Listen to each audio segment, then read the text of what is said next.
Now? Signal, yeah. Niners!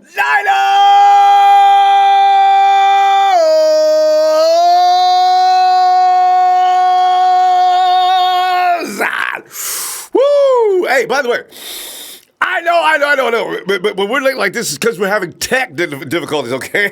It ain't just being late to be late. So if anybody asks you, who's the most unpunctual person you know, you cannot say me. And with that said, the headlines. George Kittle isn't scared of anyone in the NFC West. Ah! And from Matt Miller's scouting notebook, NFL insiders believe top 5 picks are a lock. George Kittle got things straight about the 49ers and our NFC West opponents during this morning's edition of the NFL Network's Good Morning Football. Now the fans have the chest sticking out all day long, man. Oh, it was so much fun watching that. I watched it 400 or 500 times already today. Hey! I mean, I'm talking George, man. He put GMFB host Nate Burleson in his place about any fears by the Niners regarding the Rams, the Seahawks, or the Az Cardinals. And I can't even believe he said the Az Cardinals. George Burleson, ooh. When he was asked about each team in the division, George responded with a weapon the 49ers possess to counter their opponent's current, in the Arizona Cardinals case, potential future strengths. George ain't scared of no Kyler Murray or Russell Wilson, not to mention of Jared Goff. But then why? Seriously, why would anybody be afraid of Jared Goff? Jared Goff, he's a product pretty much of his system. If the system fails, he fails too. And the Rams could continue to rest on their last 2 seasons' laurels for a few more months. A few people tonight, well, there's a lot of few Niner fans that think the Rams still in control of the West. But if you look at it closely, I mean, really? I mean, how many people left the Rams? I'm telling you right now, I can't wait for that game. And, you know, here's the thing. Kittle answered, and the man tried to, and you know, that's what I'm saying. Rams control the West. He said that with no shame whatsoever. And, yeah, well, that's fine. But my favorite, though, was, and Russell Wilson is in Seattle. I got George Kittle. And, oh, wait. I got Richard Sherman. And also, the thing about the Arizona Cardinals, oh, God. I am worried about it. I must be. I ain't gonna lie. I am worried about Kyler Murray in Arizona. Some people think I'm overrating him. I've watched him play. I can see what he can do to extend an offense, and that's what worries me the most. His ability to do that, which is why I know the Cardinals are not playing. They're gonna get him. And you know, here's the thing. We'll examine why the NFC West is there to be had. Because I'm not buying the Rams being able to dominate for the third year in a row. I just don't see it. I really don't. But Wilson, of course, he has a good point. The Seahawks will be, because they're a very competitive bunch. I don't know how Pete Carroll does it, but it probably has a lot to do with Russell Wilson. Tyler Murray's going to come in. Kingsbury has this guy. They're going to revamp that entire offense. The Cards already have a defense. This is why I am concerned about what takes place there as far as changing that system. Also, according to Bleacher Report's Matt Miller's scouting report, NFL insiders believe top 5 picks are a lock. The report goes on to say a rival scout who has deep connections to Kyle Shanahan and the 49ers told him that this week when he checked in on league happenings, and the scout said, quote, "Don't overthink this SIT. If Nick Bosa's on the board, the Niners are going to pick Bosa. Things that are being said about Kyler Murray and Nick Bosa are the worst-kept secrets of all time." You know what? I know the NFL, at least the 49ers are trying to play along with it a little bit, but I mean, the Cardinals are trading. Understand now that it seems what team is that? that seems to be the biggest front runner for Rosen right now. I'll get back to you on that. But anyway, there's 3 teams that were in it, but there's one team that's really serious about it. If the Cards are waiting to they're hoping they can get a first-round pick for Rosen. But if you're going to get a first-round pick for Rosen, why would you continue to come in saying, well, they have tried. All right, the Cardinals have tried to get people off the scent of thinking that they would, to a degree. They tried to make people believe, nah, we're not, we didn't say we were going to get Kyler Murray. Cliff was on a line talking like that, when really, he does. I mean, come on. But the thing is, now, if you want a first-round draft pick, it becomes more difficult because everybody knows you just want to unload Rosen. And so I'm giving you a third-round pick, Cardinals. Take it or leave it. Or, as another analyst says, what the Cardinals might do, if they don't get what they want, they'll go ahead and they'll keep Rosen as a backup. Solid backup, if nothing else. You don't keep 2 first-round picks paying that much money. So the Cards shot themselves in the foot. They're going to go ahead and have to give Rosen up for a second or third-round pick. If they want to, you still do need a backup quarterback, but I guess you could draft one out or get one off. There's a few running out, free agents anyway. So, whoa. If the Cards sign Murray, and all signs are pointing to the fact that they will, you know who they could get if they're going to run that kind of offense? You already said it, I know. Colin Kaepernick could be back in the NFC West. I don't know if Cap wants to play backup to anybody, though. He may, they may not be able to get him. They can still get people like RG3 or somebody like that, maybe, because I don't know if he's going to stay in Baltimore now. But or even go to another stream. I don't understand that Johnny Football is over the AAF, so, is it AFF or AF? Anyway, Johnny Football is within phone's reach. So if you want a guy that can move the pocket and carry on downfield and extend the offense, if that's what Kingsbury likes, wait a minute. Did Kingsbury coach Johnny Football? Anyway, too much. My mind's going nuts here. Wait, I'm telling you. You start connecting the dots as to what's going to happen next because everything seems to fall into place and what you can do about how the team's going to do. So it's pretty crazy. But and the question tonight is, as I said, the worst kept secrets in the world, or are both the 49ers and the Cards sending up false signals? Is it all fake news? Okay, real quick, I want to go over some of the things. When I say lock, it says mock drafts, this is coming from the Bleacher Report. Mock drafts are often based on educated guesswork. A writer tries to digest months of information and put puzzle pieces together. If you cover the draft for a living. And then you look.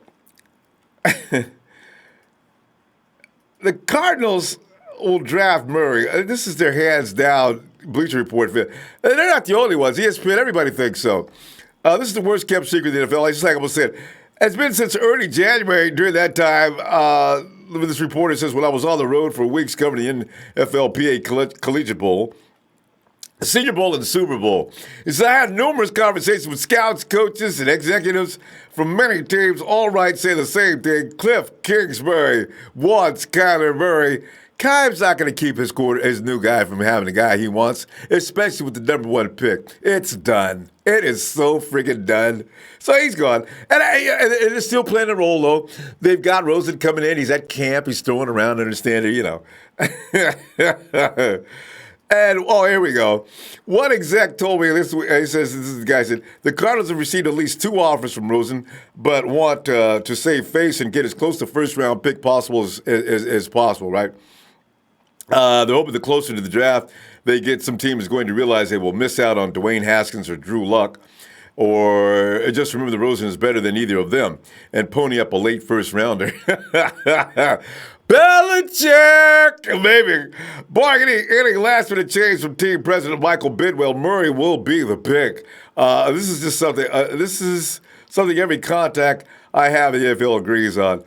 The 49ers, according to Matt, I want to get his name. Make sure I get his name. According to Bleacher Report, it is said that don't overthink this BS. Nick Bosa's on the board. The Niners are picking him. A rival scout who has deep connections to Kyle Shanahan and the 49ers told me this week, and I checked in on league happenings like the Murray, Arizona talk. This isn't new. You might be wondering why the 49ers would trade a 2020 second rounder for D Ford. And then draft another defensive end at number 2 overall. There are a few reasons based on conversations with scouts and coaches in San Francisco. The 49ers got Ford for what amounts to a 1-year deal. And we already talked about how Parag lines these things up so you don't get hurt by them. If he balls out in 2019, they keep him. And if he plays out his contract, he'll play out his contract. If he struggles like he did in 2015 and 2017, they are going to say goodbye to 1D Ford. The team is making subtle changes to the defense that matter a lot, personnel-wise. Chris Kasuik joined the team as defensive line coach and plans to use more on a wide 9 alignment up front.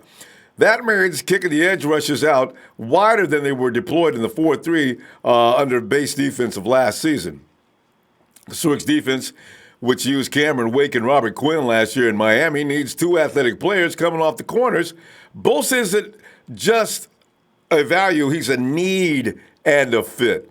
And by the way, the Jets are going to pick up, it seems the Jets are going to want to get Josh Allen, who is a more athletic version of the free agent edge rusher the team missed out on when they missed out on Anthony Barr, who re-signed with the Vikings. The depth chart is screaming for an outside pass rusher, and Allen fits that mold perfectly.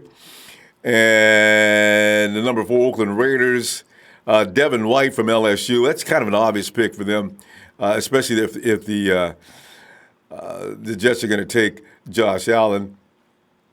And not necessarily, though, because this could be wrong. If the Raiders do need an edge rusher, they'll probably go ahead and get Montez if they don't trade up. Now, this is the wild card team you need to watch as far as trading up. Because if the Raiders want Bosa bad enough, they could go right with some crazy package and offer for Rosen. The package would be less crazy. No, they can't do it. No, that's not going to help many. Okay, my bad. Okay.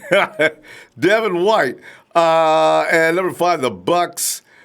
Whoa. Wait a minute. Who's going to get Devin White? It seems like they... Quinn Williams. All right. Yeah, okay, there you go. There's your top 5 guys. All right. Hey, you know what? I want give me some feedback. Is George Kittle out of his mind? Or... I'm sorry.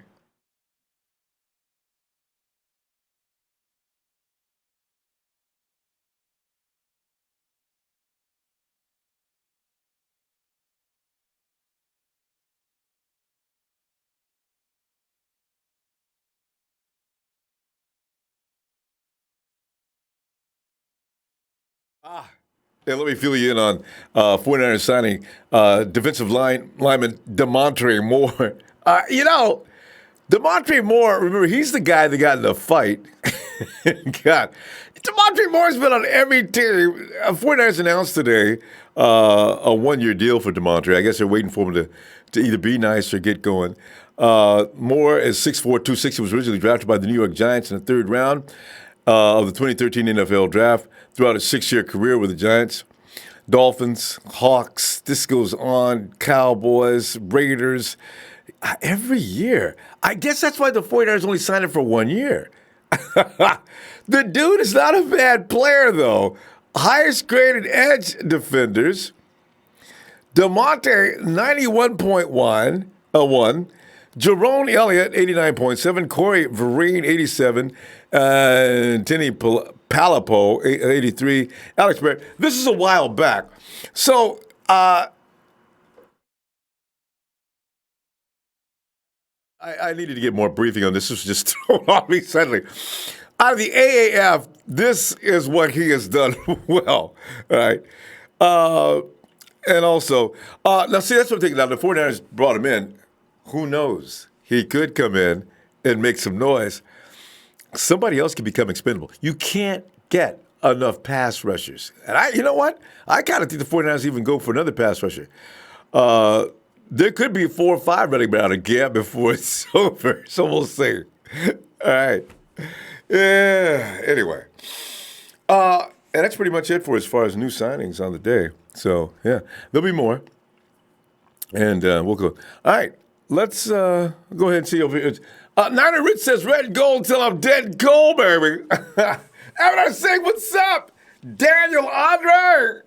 Avatar Singh. They signed a defensive player today, but should not affect the draft. Yeah, I know. That's the what is it? Demontre. I'm not even sure how to pronounce his name. No, I won't. Demontre's he's been on how many teams? So it's not, I think he's a camp body. But he has good stats in the AFF, but yet again, the competition there too.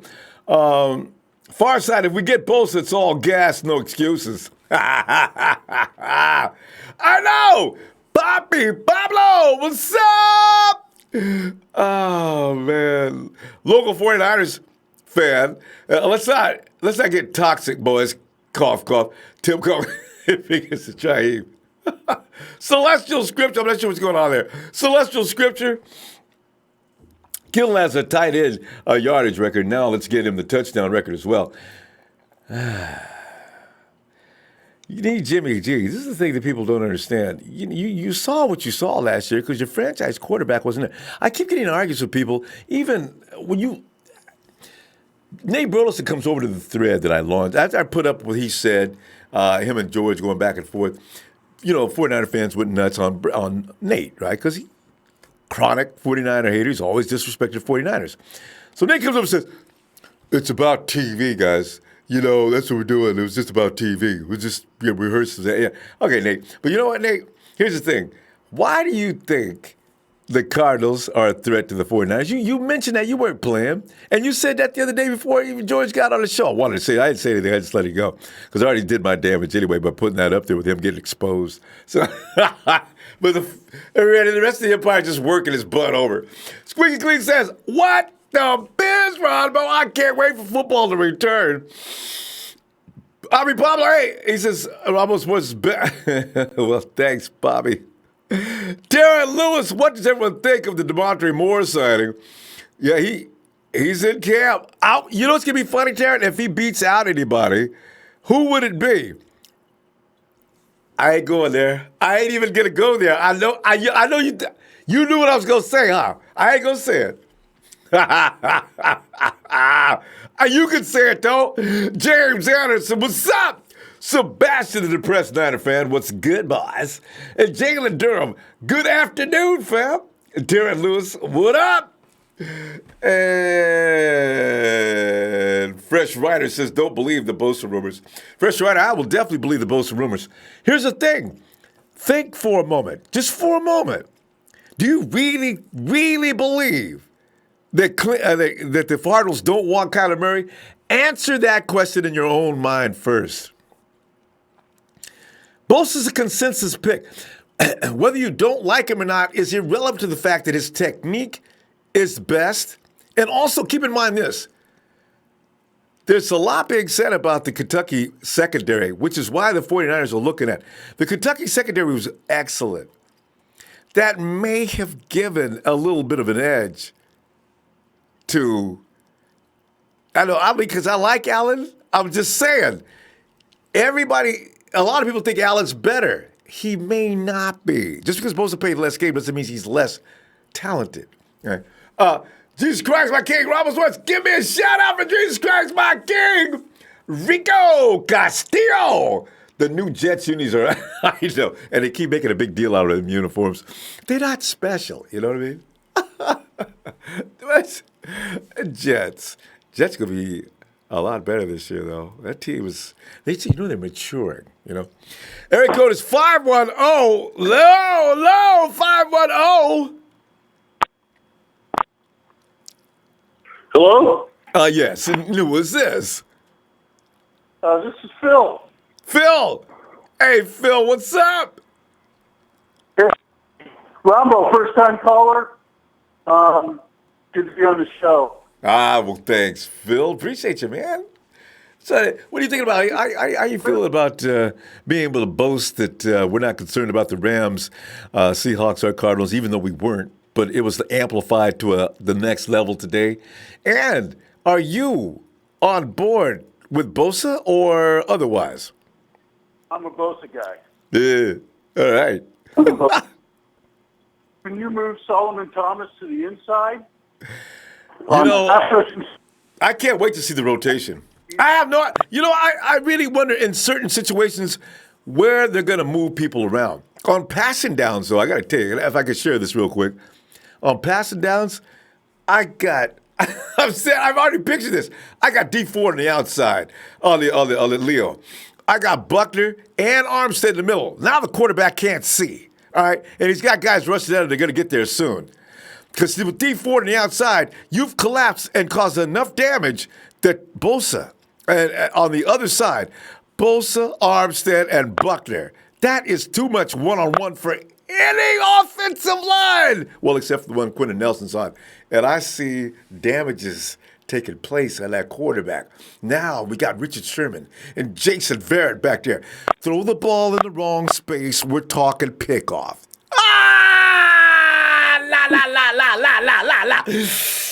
Oh, I got to calm down. Go ahead. Instead of Armstead on the inside. On certain downs. I think, not all downs. Yeah, oh, yeah. For sure. I mean, they're going to rotate. But I think the base D is going to be Solomon Thomas and Armstead on the outside. Then you go DJ and DeForest on the inside. Stop that first down run, and then they're all ours.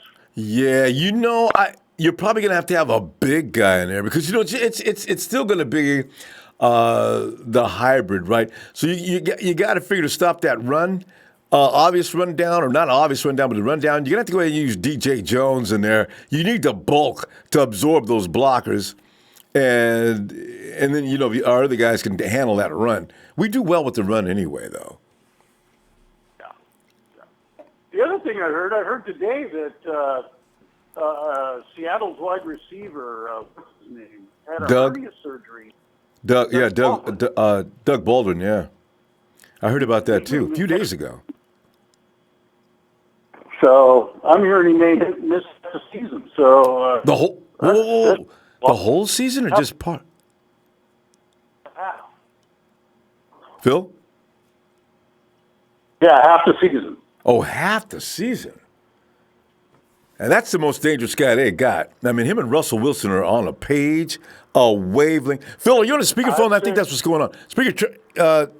Don't use a speakerphone, Phil. It makes it fade in and out. If you can, please. All right, there you go. Yeah. Yeah, I got a feeling. Who else do they have? Oh, they got no one. No, they still got the other guy, the guy who returns kicks, who kills us every time we play him. The one dude, him and Doug Baldwin, they're a two-man wrecking crew. It's their running backs that are going to be tough to deal with. Yeah, you got to stop the run with Seattle. Yeah. But, I think Seattle's going to be a key for us to make the playoffs. I mean, you think it's going to be them, huh? Yeah, they yeah. For some reason, what's the name? I mean, he gets them to play. It's amazing. Yeah. So. Well, anyway, I'll let you go. Enjoy the show. And thanks, Phil. Call in some more. All right, looking forward to that. And we'll talk later. All right. Have a great night. Thanks for calling in, Phil. Talk to you later. All right. Thanks. Bye. And Will, come on in, Will.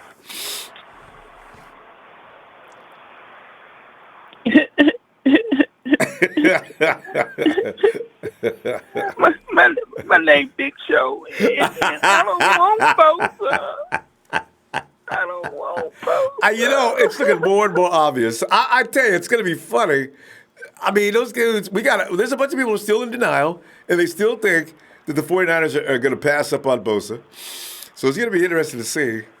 But we have to wait until the Cardinals stop clowning around. But I understand the Cardinals are just waiting to get a better pick, and they're not getting it, so they got to go ahead and settle for whatever they get. He's taking Kyler Murray. No doubt.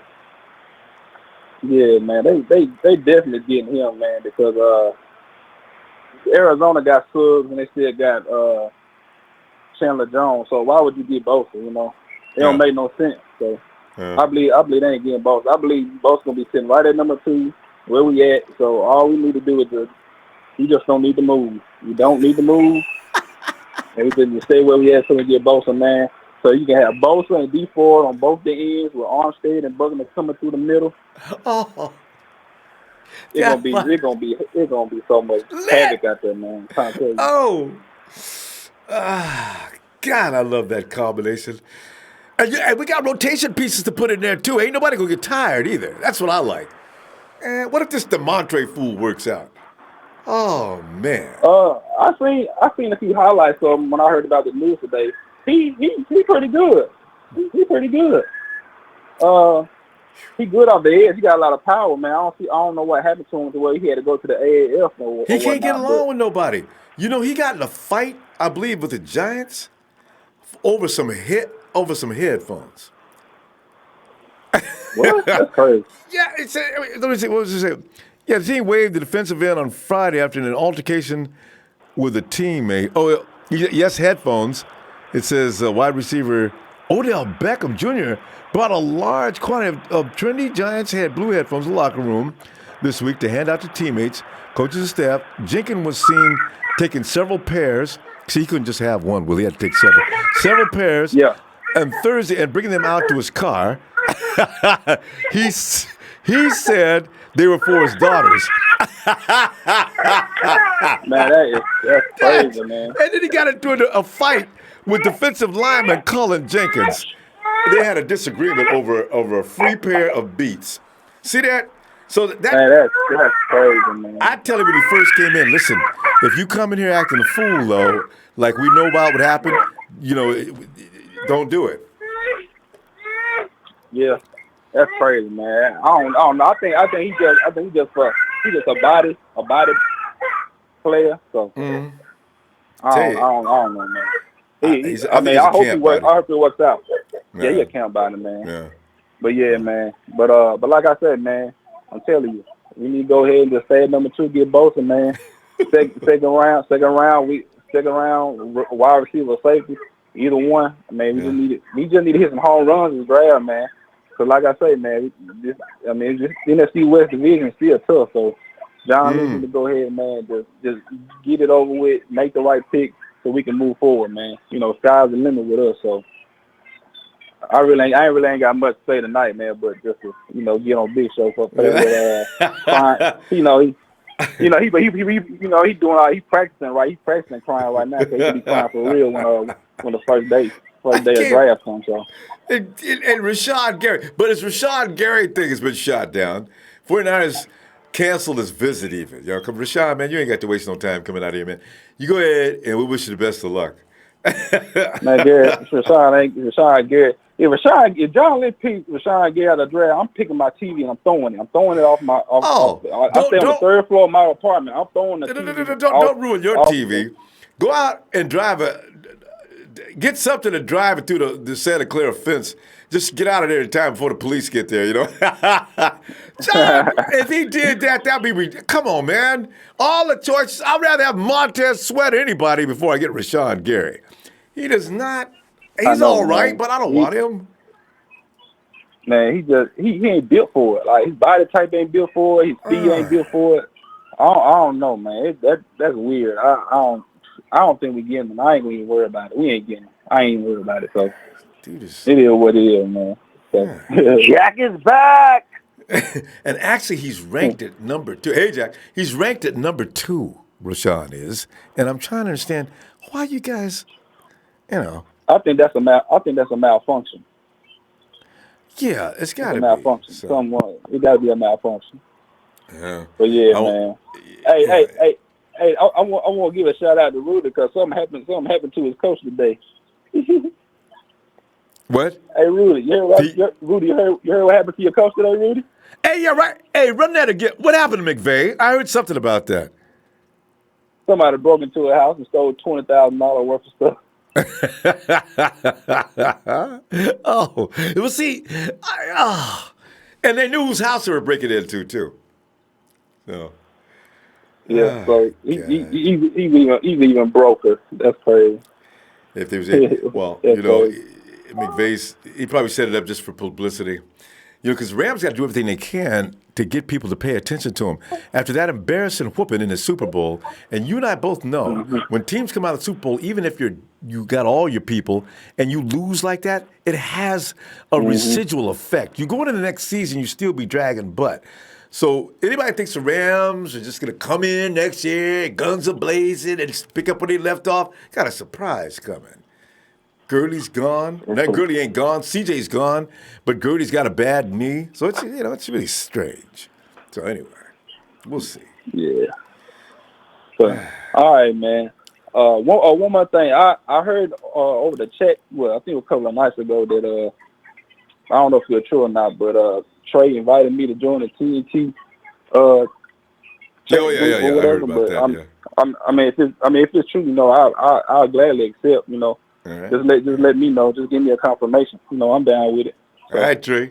You got that. God damn. All right. We're gonna go ahead, Will, and we're gonna move quickly tonight. It's gonna be one of them Friday nights. All right, fam. See you later. Or see you Sunday. You mind if I jump in, Ronbo? Well, you already jumped in, Jack. Who was that? God damn. Jack. Who was So that? Trey's inviting people, and they're gladly accepting just like that.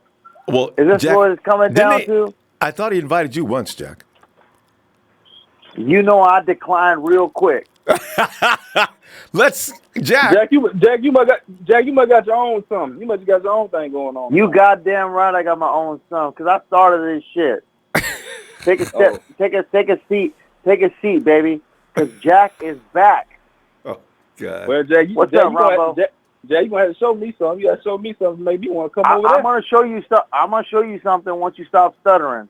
All right, guys. It's preseason. Let us not. The referee steps Don't in get shot. and throws a Don't flag. get Jack, shot, be baby. polite, Jack. All right. I can't. This Jack, time of year, I can't be polite. Let me tell you something, with all the Jack. bullshit Here I'm we hearing. go. Hey, Jack, Okay. Now you have time to think. Hey, look. Now you have time to think. Now you have time to think. Now you have time to think. I'm gonna let you speak on it. Jack. Now you have time to think. Go ahead and speak on it. Jack. Hey, look. Now you have time to think what you want to tell me. Now that you gather your thoughts. Now that you gather your thoughts, tell me what you want. Jack, you just met him. Would you please be nice? Will's a good guy. That's my dude. All right? No need to mess with him. It was Trey that invited him. It doesn't mean anything has to do with him. All right? All right. Will, pay no attention to Jack. This is. You'll see what I mean. You've met Jack before. If not, you'll see. As Jack talks, he's one of those point blank guys that sometimes doesn't know when to not do that. All right. Anyway, all right, Will. I'll talk to you later. See you Sunday. All right, Jack, you got the mic. And Jack, God, Jack, that's just unnecessarily mean. But go ahead. Man, I'm not trying to be mean. I'm just focused on that green, baby. As you guys know, listen, it's about that time, baby. Jack is back, but I'm sick of all this bullshit. All you motherfuckers are jumping on everybody's bandwagon and sucking on you knows what. But you know what? I don't do that. I'm a one-man band. You know, I don't do a goddamn thing. I love Ronbo, but Ronbo loves me a lot more. And hey, that's okay. You're saying that's okay. Don't be jealous, everybody. Jack, Talk jump to on me, it. Ronbo. Jack, tell me what's going on. Get to the issues because we're going to run out of time here. Now, you already know about the NFC West. There is no fear. I'm sure you got no fear there, but it's George Kittle.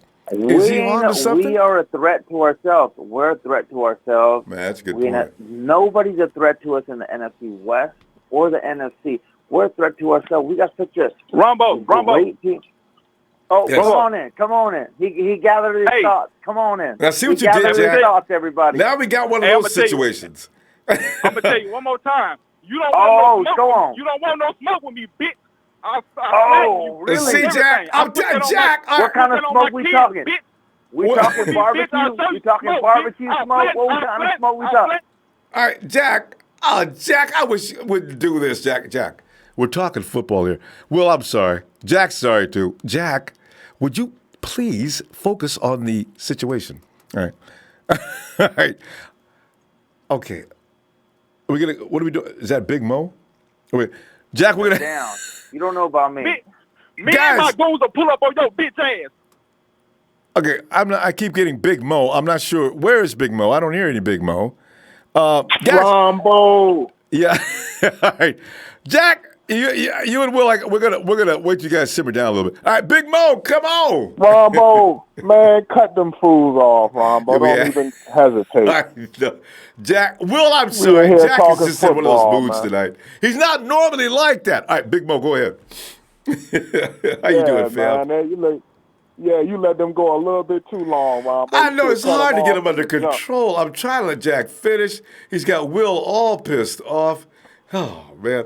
Anyway, Mo, let's get back to football. Hey, I'm tripping on my boy George. I was proud of him today. He came in, shot Nate Burleson of all people. And how many of us don't appreciate Nate Burleson? And George came in and got him today. Didn't he, man? Oh, you mean Greg Kittle? I know, right? That's I don't know what what he called ESPN is himself, doing Greg with Kittle. that. They need to apologize at least. God, Greg Kittle got everybody's name right man, except for that's his. terrible. Yeah, that's terrible, man. Yeah, one of the best young tight ends in the league. You call him Greg Kittle. Call the man out his wrong name. Hey, but how well do you think we're going to do in the NFC West? Because you know what? As I look at the Rams, and a lot of people aren't seeing it, but I see them losing Joyner. Weddle is not an upgrade. That's best, that's a lateral movement, and below that a little bit. And the Ndamukong Suh left. Right. Is that going to affect Aaron Donald? And now you got Jared Goff sitting back there. His confidence has got to be turned to nothing. And then you got Talib is going to be. He's got to that point now. You're going to get a few games out of him a year. You got Peters on the other side. Is Marcus going to be able to hold it down? I don't think so. And Gurley, stem cell surgery or stem cell procedure in his knee. CJ's gone. Right. That team's been affected. I don't care what anybody says. Yeah, it's definitely gonna be tougher for them this year. I don't see them taking control over the division like they did last year. No way. No way. I still think they're going to be solid just basically because they still have their foundation. And they got McVay. They'll still be able to move the ball, and they got McVay, right. But I know you heard what happened to McVay, right? Yeah, you got his house. Will just fill me in on that. Somebody broke into his house, stole $20,000. You know who broke into it? Who? You know who did it? Let me see. Let me think about this for a second. C.J. Anderson? It was nah, man. It was Yao Ming, man. Yao Ming broke into McVay house, stole he on his way back to Philly, man. He gonna buy $20,000 worth of tilapia fish. I would have thought of Yao Ming. But nah, that's my boy though, man. But look, man, with this draft though, Ronbo, I'm kind of all over the place, Ronbo. I started out with Bosa. I moved on to Allen. I came on back. I was looking at Devin White for a while. Yeah. I'm like, man, but look, every time I go back and I see Big Q Williams, it's something just tingle inside me, Ronbo. He's a good player. I'm looking at pairing him next to Defoe and D Ford, and that's gonna be hell, man. Yeah. That's gonna be hell, man.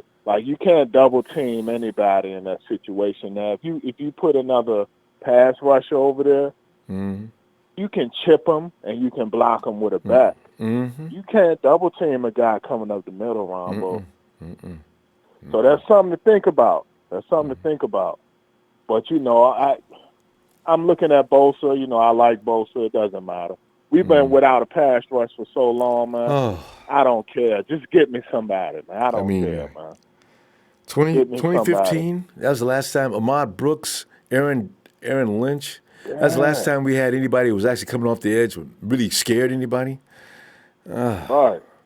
Yeah, man. So I don't blame you wanting Bosa, man, because it's like you want to go for the overkill now. You want to go ahead I got one guy. You might as well give me two guys. You know, because I'm not mad at that at all. If D Ford doesn't work out, I got Plan B waiting. You know, to got a get back backup over plan. there. See, Right. That's true. That's true. But see, then you got leverage with D4 and the contract negotiations if you bring in Q Williams. True. You know what I'm saying? And then it's like, yeah, it's a tough one, man. It's like we 49er fans, we sitting up here fussing and fighting, man, and they probably doing the same thing in the front office. Yeah. One guy want this guy, and the other guy want the other guy. It ain't no telling, man. It's never always the same idea in one room. Everybody probably got their one player. You know how it is. But it's who's in charge, who's gonna win. Exactly. That's right. That's actually people are confused. It's Kyle. If Kyle is actually the one who hired Lynch and made Jed say, "All right, sure, I'll take this guy," So it's gonna be interesting to see what happens. So it might be, hell, man. Kyle might got his eye on Garrett Bradbury, the center from NC State. Mm-hmm. You never know, man. You never know. Or Paris Campbell. Anyway. Yeah, you never know. Well, I'm ready for the season, Ronbo. I am too, Big Mo. Look, man. Hey, look, cut them fools off, man. They better not call back. I'm going to send the goons at them. Big Mo, appreciate you, fam. I'm going to tell you what. Let me see you Sunday, huh? No doubt, player. Take your time, Ronbo. Thanks, Big Mo. Have a good night, fam. Well, I tell you, we resorted our chat room is a battle zone. Then the phone turns into a war zone. We're very emotional this time of year, and it's understandable. It's a good time. You got to be a little nervous going into the draft. It's crazy. Kenny says, "Do you think our defense will be top 5?" I think so. I really do. Because there's a lot of vintage on that defensive line. It's not like the first year or even last year. Now, there's nobody on that team right now that doesn't know the defense, and they know their job. And D Ford, his job is, he's got to know his job. Jason Verrett, I guess he'll be okay. Daniel, let's say 49ers fan 5249 says Kittle own Nate. Just put him on his butt. Big choke slam him. Bam! Jorge says, Ronbo, I see it so clear. Jimmy is about to kick teams in the rear. So really raise what you're drinking in here without a fear. We're about to have a great year. Jorge! Yeah! Diablo Luco says, "Hey, Friday is my favorite F word. My second favorite F word goes well with the Rams and the Raiders, the Cowboys, and the Seahawks. Niner Empire for life." We're in fine spirits tonight. Kyle Carter, shout out to the 530. Kyle Carter on the 530. And Downey, Montana, 49er hitter. Sup, my brother, for Ronbo Sports. Checking in from 818. That's it. George Kittle, my hero too. You saw, yeah. I had to tell George, man, I tell you what, man, you're the bee's knees and all that. You know what I'm saying? Hey, Don, come on in, Don. Ronbo. Don. Sup? What's up, Ronbo? I'm sitting there looking at George Kittle. I'm looking at George talking about the dudes that got his back, fighting with the NFC West. Ronbo talking about the Rams this, the Seahawks that, the Cardinals also. Like we ain't got no right to think we figure into this mix. George told him, tell you what, I got Richard Sherman. I got DeForest Buckner. I got the meanest, scariest weapon of all. I got Kyle Shanahan. Hey, and that was my favorite response right there, too. That was my favorite one when he said he got Kyle. I just couldn't do nothing but smile, Ronbo. That's an offensive advantage. I know you ain't got long, Ronbo, so I ain't gonna hold you up because I've been listening to all the shows. I've been tired of it with work, but I definitely got some stuff I want to throw out there right about now, like about the draft. Y'all been having some spicy draft talk, and I couldn't get in there. Like I said, I was at work, but I got some little spice I want to throw around. Oh, go ahead. Spice it up. Make sure you put some paprika in there. About our boy Ronbo, and you kind of, I hate that you kind of traded on me, but I'm not going to let y'all talk about DK. I'm not going to let them talk about DK how they been scoring the ball. I like DK. You know, but this is the point I want to make, Ronbo, about him, for him and the receivers in that we got. So I'm from Mississippi. All right. So I actually saw them guys play. I actually know what they can do. Like, this ain't no, like, you know, guys been going to watch film, and I'm a big film person too myself. But, you know, guys go watch film, and they watch highlights. They don't actually watch the players. And preferably, I want to mention, what everybody will mention, him and Greedy. By him going against Greedy, Ronbo, if anybody watched the whole game like I did in person, is it true? Greedy didn't stand a chance. Greedy had one good play, and that's because Ole Miss quarterback is terrible. If you go watch, you can watch all the Ole Miss games. The quarterback is terrible. Oh, they're terrible. DK I never thought about that. If you watched it, man, if you watch the whole, like, DK and Greedy, like, every play, man, he caught one pass, he jumped so high, he came down and sat on Greedy. Like, sat on top of him, like a bump bed or something, Ronbo. Like, he went up so high, he just came down and sat on Greedy. Don, for people, if people are telling others that seen that game, they're telling people call in and say Greedy owned DK, and you're telling me that is not the case. No, Ronbo, that's so incorrect. They just watched the highlights. They did not watch the game, nor did they watch DK and Greedy all game.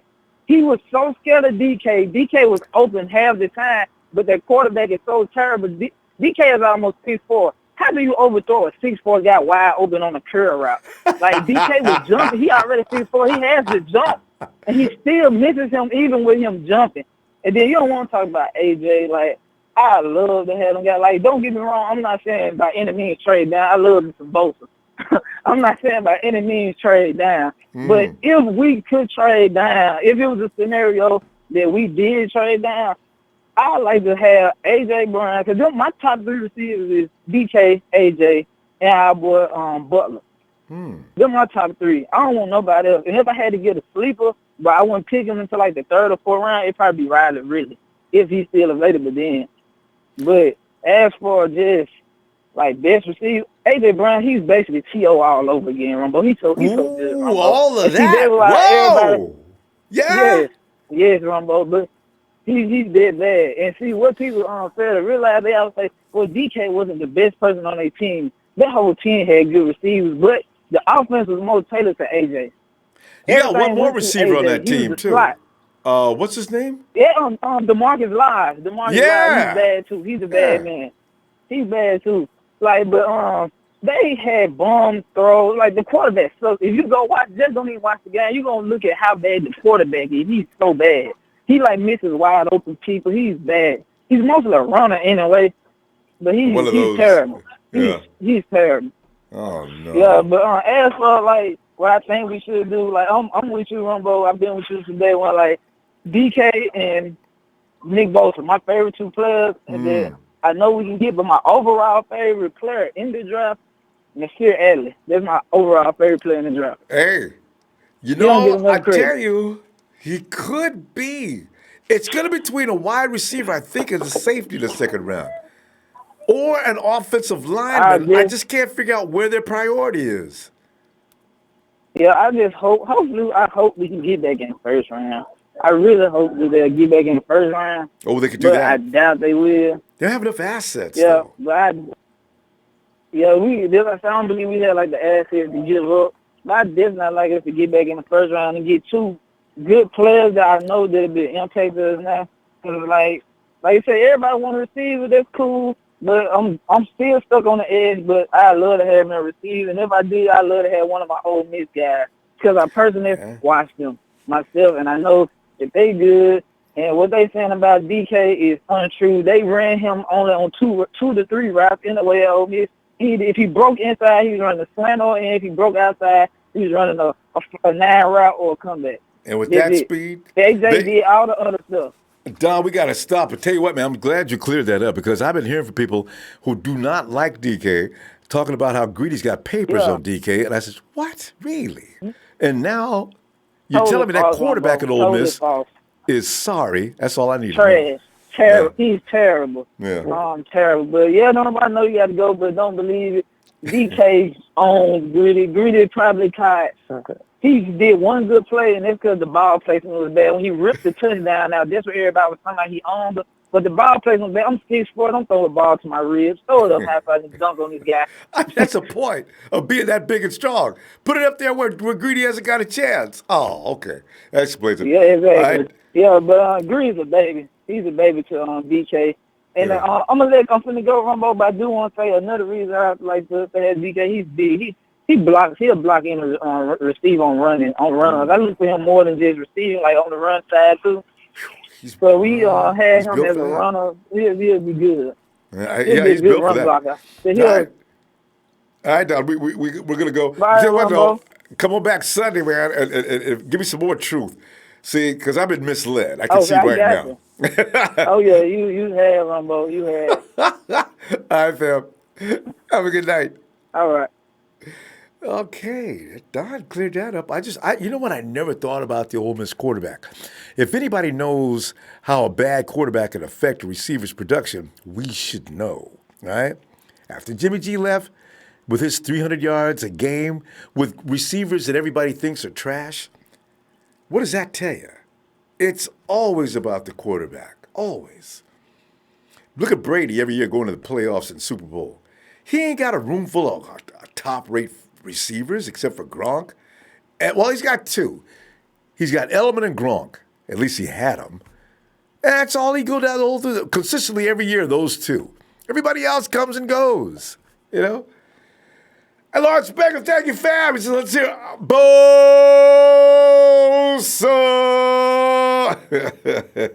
I don't know. I'm gonna lose it. If we do get Bosa, man, I tell you what, draft night, ain't no telling what I could actually knock myself completely out bouncing off the walls. I can see right now.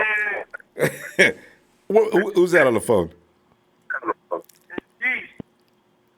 Okay, hey, Keys, kill your volume, Keys. You got a feedback going on. What you doing, baby? hey, man. Yo. Keys, you faded out. Yeah, Keys, don't use speakerphone, Keys, and kill your volume. You sounds like you're like back. I'm talking down to the bottom of the well. Hey, Keys, you okay? I'm gonna throw you a rope. Keys, here it comes.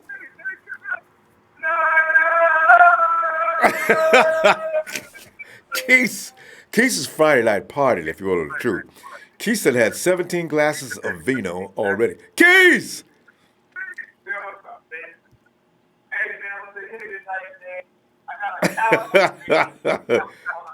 Keys! All right, let's see. Let's wait and give Keys a few minutes to get it straightened out. Let me go over here. Satch Montgomery, Solomon is better than y'all think. Watch tape of what he does. He does his job to perfection. And Satch, there was some footage like you talk about posted up the last couple of days. He has improved. What it is during the course of play, if you're looking at the screen, if you don't focus on the 94, you won't actually know. And a lot of times we do that.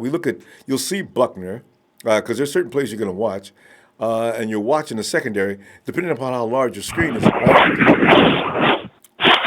And you may not see everything that's going on, but Solomon may be responsible for some of Buckner's sacks as well. As I looked at that film, I could see the diversion he caused and how it set Buckner free on a couple of those sacks. Okay, but you know what? We're going to see what they do with it. Hey, Demetrius! Ronbo, what's going on, bro? Hey, Demetrius, man, we sit back here laughing and clowning about Nate Burleson getting all big. And I posted up a thread on Instagram, And people started talking about Nate so bad, and tagging him. Nate came over there and ran it. Hey, y'all. It's TV, man. We ran him. I told him what to say. And that caused more trouble when he said that. And so, I'm laughing at Nate, boy.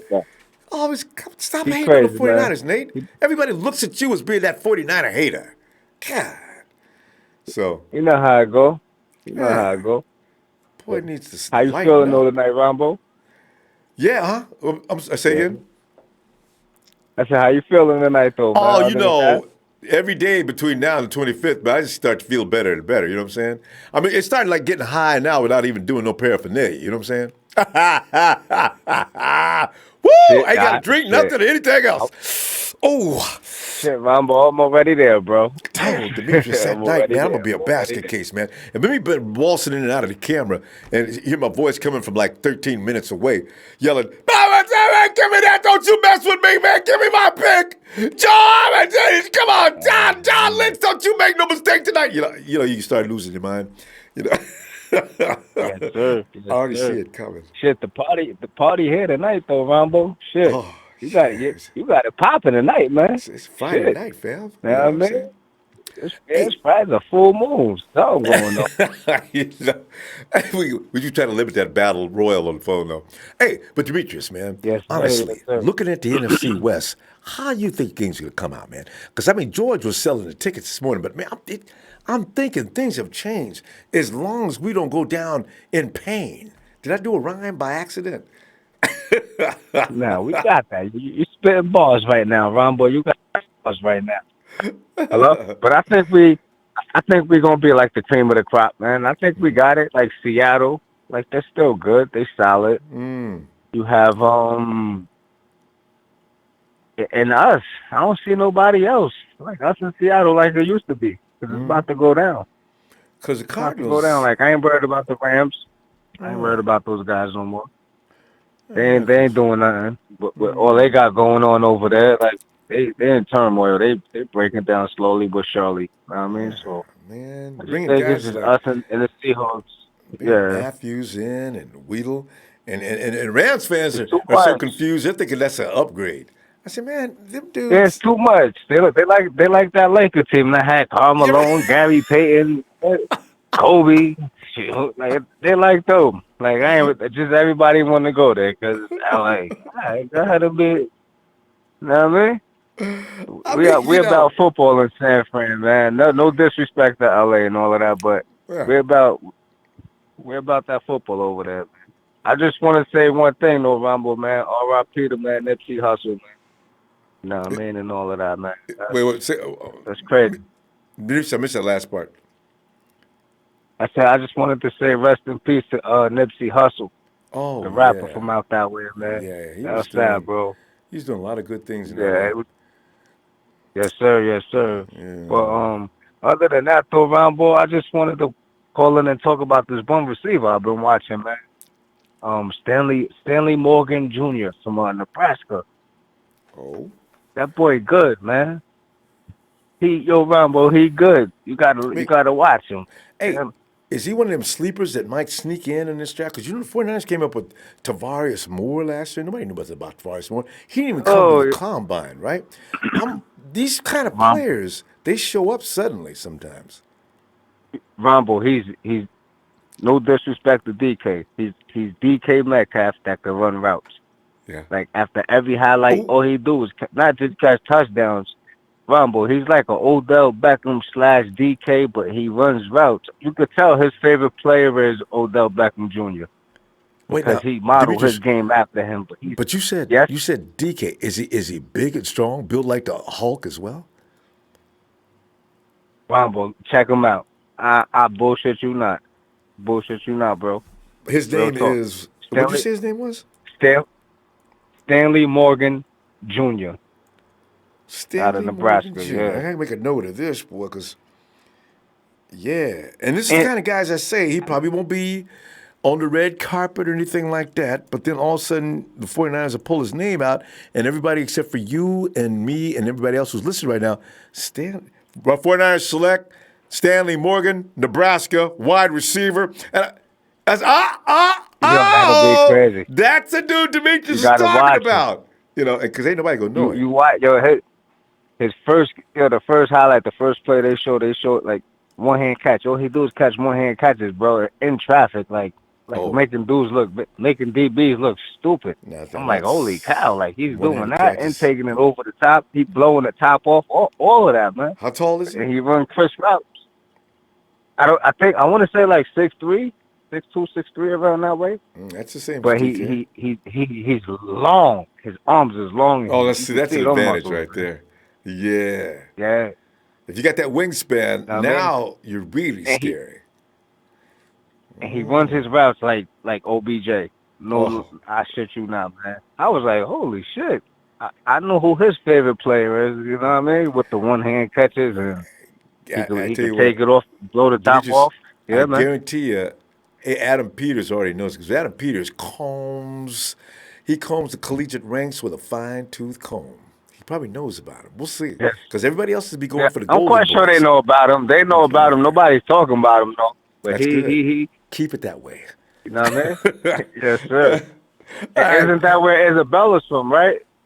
Yeah, Isabella? Andy Isabella. But everybody knows about Andy Isabella. Andy Isabella's called a human cartoon. He'd be moving so quick. That's what I'm saying. Like, that's what I'm saying. So, yeah, definitely. But Ronbo, that's all I wanted to call in and talk about, man. All right, fam. Appreciate you to reach us as definitely usual. Calling Sunday. Yes, sir. Be looking for you, too. All right, fam. Have a good night.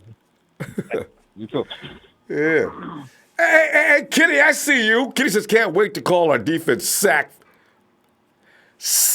Francisco. Oh. And check out with Keys to get. Hey, see if Keys has got it together yet. Keys. What's going on, man? Keys, where you at, man? Keys, don't be on the speakerphone, all right? Because that causes a problem. And Bluetooth is also usually not work very well. Get right into that phone. Hey. That's what I'm talking about. Keith, you coming in loud and clear now, man. Go ahead. Yes, sir. I got a Dallas Cowboys fan here. My aunt, she keeps talking about this Zeke and this and that. I say, y'all terrible over there. All they want to do is get high and be on drugs. It's great. David Irvin said, bye right there on the IG. He said, man, I'm through with the NFL, man, because I'm not happy with the rules. You know, let's talk facts over here when it comes to my team, our team, the Empire, the Nire. Yes. Now, we got Jimmy G, the pretty boy. Yep. A.K.A. Baby Brady. Yep. You know what I'm saying? We could get some bows over here. So I don't know what everybody's talking about. Because when it comes to Joey Montana, he ain't from Montana, but guess what? He's Hannah Montana. So guess what? Listen, we're going to go ahead and do what we got to do tonight because I ain't got time to be playing with these Cowboys fans, these Eagles fans. You don't want to use it. I'm tired of people calling. And Big Show, stop talking this. I don't know. You might as well go to the Giants or something because you be talking ridiculous. Bosa, kosher, no shit. That means we're in the mob. Bosa, kosher, no shit. We're in the mob. We're getting her second pick overall. It would be Nikki, Bosa, no shit, kosher, roasted. You know what it is. Your body be thrown in the ocean messing around with us, okay? Now, when it comes to the Raiders, we're going to blow their whole team up because they're going to Vegas. They'll be thrown in the desert somewhere. All places, different places and stuff like that. All the star players. You know what I mean? They got too drunk that night, and I don't know what happened. I don't know what I mean, but we don't know what happened. But they crashed plane, and they couldn't find a plane. But, anyway, listen, hey, Rambo, listen, let me tell you something. Go ahead, I'm listening. I'm tired of people trying to disregard what we got going on. We got two shutdown corners. See? I can't get no conversation about that. You agree, right? I'm looking at two guys that can both be in the Pro Bowl next year, but everybody still said, I don't know about our secondary. Why? They're going. they're going. They got to stay on the field, though. I understand that. They got to stay on the field. They can't get hurt. They're not going to get hurt.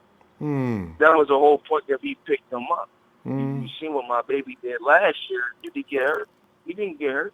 True. He lasted the whole season. True. You know what I'm saying? And at 80%. Sherman wasn't even paying 100%. A lot of people don't realize that. The ones just run around saying, he ain't the same no more, man, done got old. He just tore his Achilles, and he came back a little early, didn't he? He was at 80%. 80% scared the NFL to death. They wouldn't even throw at him, Keys. Wouldn't even throw at him. And he still was scared. And Yes. he was still scared. Guess what? We got them two guys on both sides. And we want to have them two edge rushers. And you know what the Butler going to do in the middle. Mm-hmm. And my young boy from the ACL, see if he was in the old area, we always get people that's getting hurt, this and that third. Listen, fellas, I tore my ACL not once but twice. And I can still ball with the best of them. I can still run with it, and I can still hit with the best of them. I'm not saying I'm an NFL player, but you have recovered to the point where these are not life-threatening injuries. People like to think that once a player gets injured, he's through. They're getting rid of Jared. People are getting rid of Jared McKinnon Keys like it's going out of style. I said, man, would you wait to see what he looks like? Oh. And we on the beach with the sand? God, are you... Stop it, fellas. Listen, we're in Levi. Levi will be jumping this year. You know, for all the people that forgot about Candlestick, this year we were having the Candlestick and we had another banner sitting up in a situation. If we make the playoffs, and if we, listen, mark Keith's words. Dang. If we make the playoffs, we get a first round bye. Dang. You give 2 weeks to prepare? Oh, God, Kyle, have them boys ready! Woo! Because the past 2 seasons, and I'm going to give y'all this situation. The past 2 seasons, we done lost by 3 or 2 points. 9 out of our 10 games we done lost. We're not talking about what we won. We're talking about what we lost by. Just think about that, Jack. I never stop thinking about that. Keith, we have to go. Keith, man, I'm gonna look for you on Sunday, man. All afternoon into the evening. Jersey. You always talking this Jersey stuff. I'm in Delaware, man. I'm still a tri-state area person. Yeah, that's right. So people over there on the East Coast, I love y'all, but guess what? Hey, so stop talking this bullshit about whatever you talking about. Leave that stuff alone. Trey, I love you, Trey. You know what I mean? But, so, you be busting me with the extra stuff, man. I'm telling you that right now. You be busting me with the extra stuff. All right? Show does that on purpose. Hey. He loves the attention. Family. So I gotta go, all right? Yeah, we gotta go. Nine Empire. I love y'all. I'll talk to y'all Sunday. Hey, Keith, always a pleasure, fam. See you then. Always a pleasure, bro. Night. Good night, man. Keith is having a great time. Hey, I'm going to San Francisco. 408 San Jose. What's up, Ronbo? It's Griffin. Who's this? It's Griffin. Did you say Christian? Griffin. Greg Griffin. What's up, Griff? Well, Griff, as you know, tonight we're zeroing in on the NFC West as Nate Burleson has made enough noise about the NFC West in the last few days in order to disrespect the 49ers. And this just didn't happen this morning. Nate's been going on and on for days about this. Remember earlier in the week, Nate says, here's what I think about, first of all, Jimmy G ain't proved nothing to nobody. The 49ers ain't put together nothing that makes me impressed. And if you really want to know if I think they're going to compete in the NFC West, my short answer will be no. Nate. You know, Ronbo, the critics can say whatever they want to.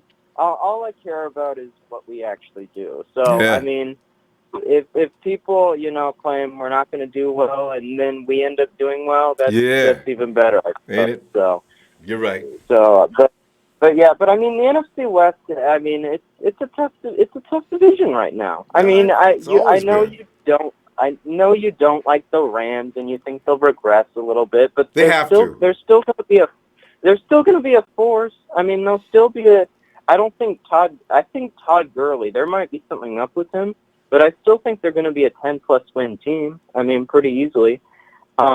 But one thing I wanted to talk about was Seattle, and the reason why I wanted to talk about them is because there's two interesting things going on over there that not too many people seem to be talking about. First of all, there's some contract drama going on with Russell Wilson. Have you noticed that? They have until the 15th, right? Yeah. Supposedly they have until the 15th to work out a big extension with him. Otherwise, they're probably going to start playing tag with him. So, that's something to watch. And then on top of this, the biggest storyline in the NFL today was Dallas. I know mentioning them makes me want to throw up, but Dallas extended DeMarcus Lawrence for 5 years, $21 million a year. I think it's 20. Is it 205?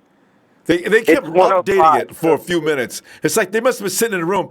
200 is not enough, Jerry. How many times I got to tell you? All right, 205, DeMarcus. Is 205 enough? And then they updated it. I'm laughing.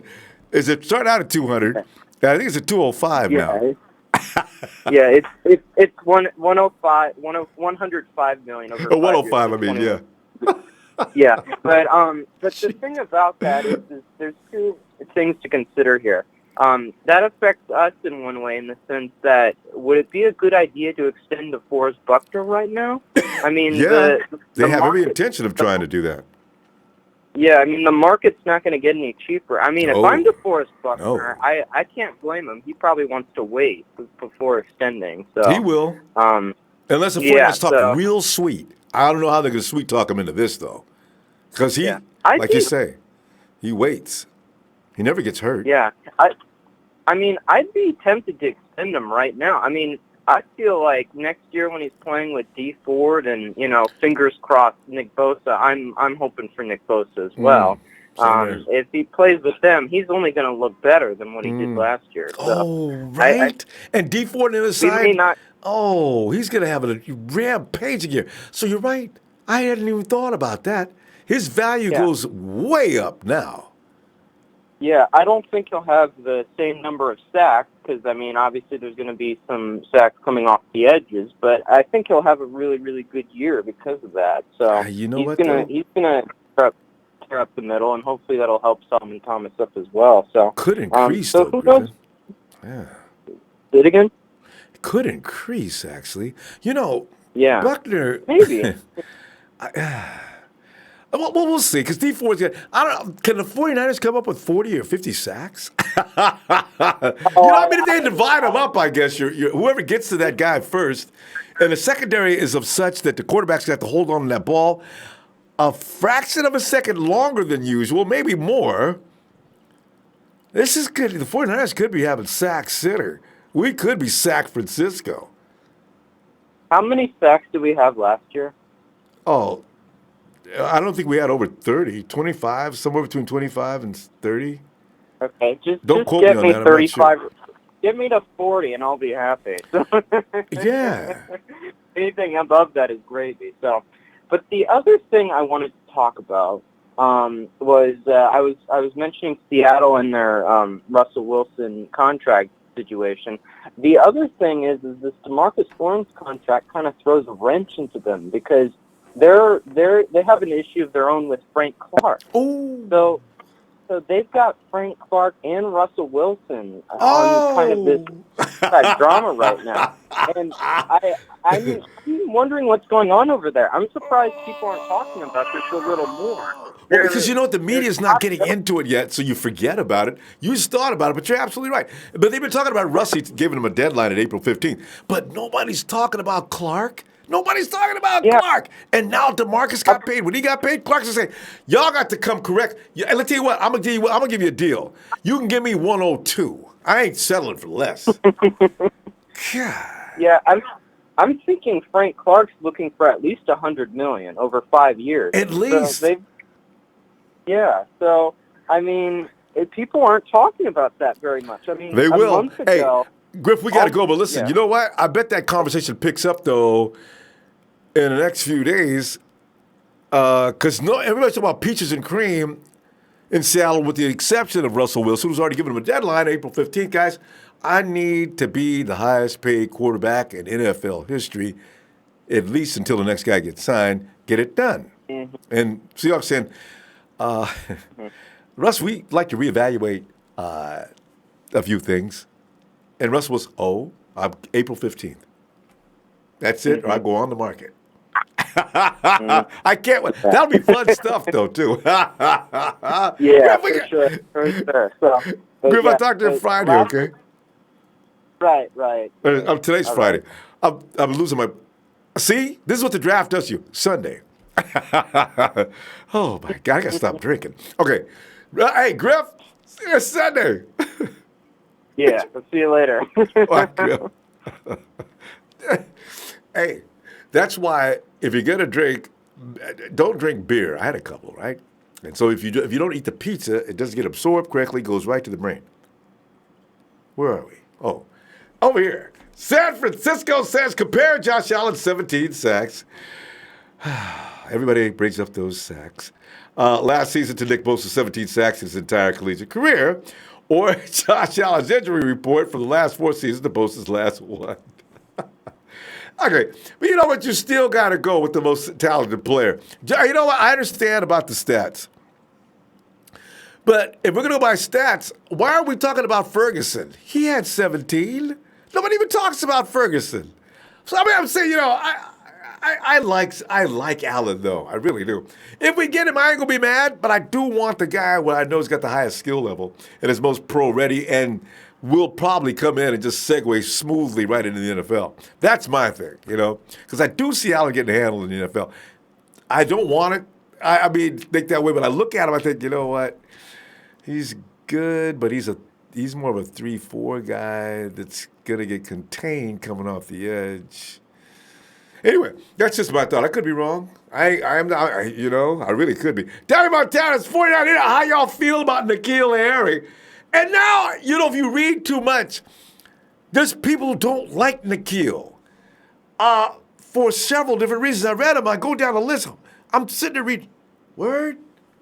No. One of them was about being a bad citizen. N'Keal Harry? And could people be making this stuff up, huh? You know what? On websites, you can't believe everything. They say his route running is questionable. And I thought that was one of his strong suits. Oh, speaking of which, well,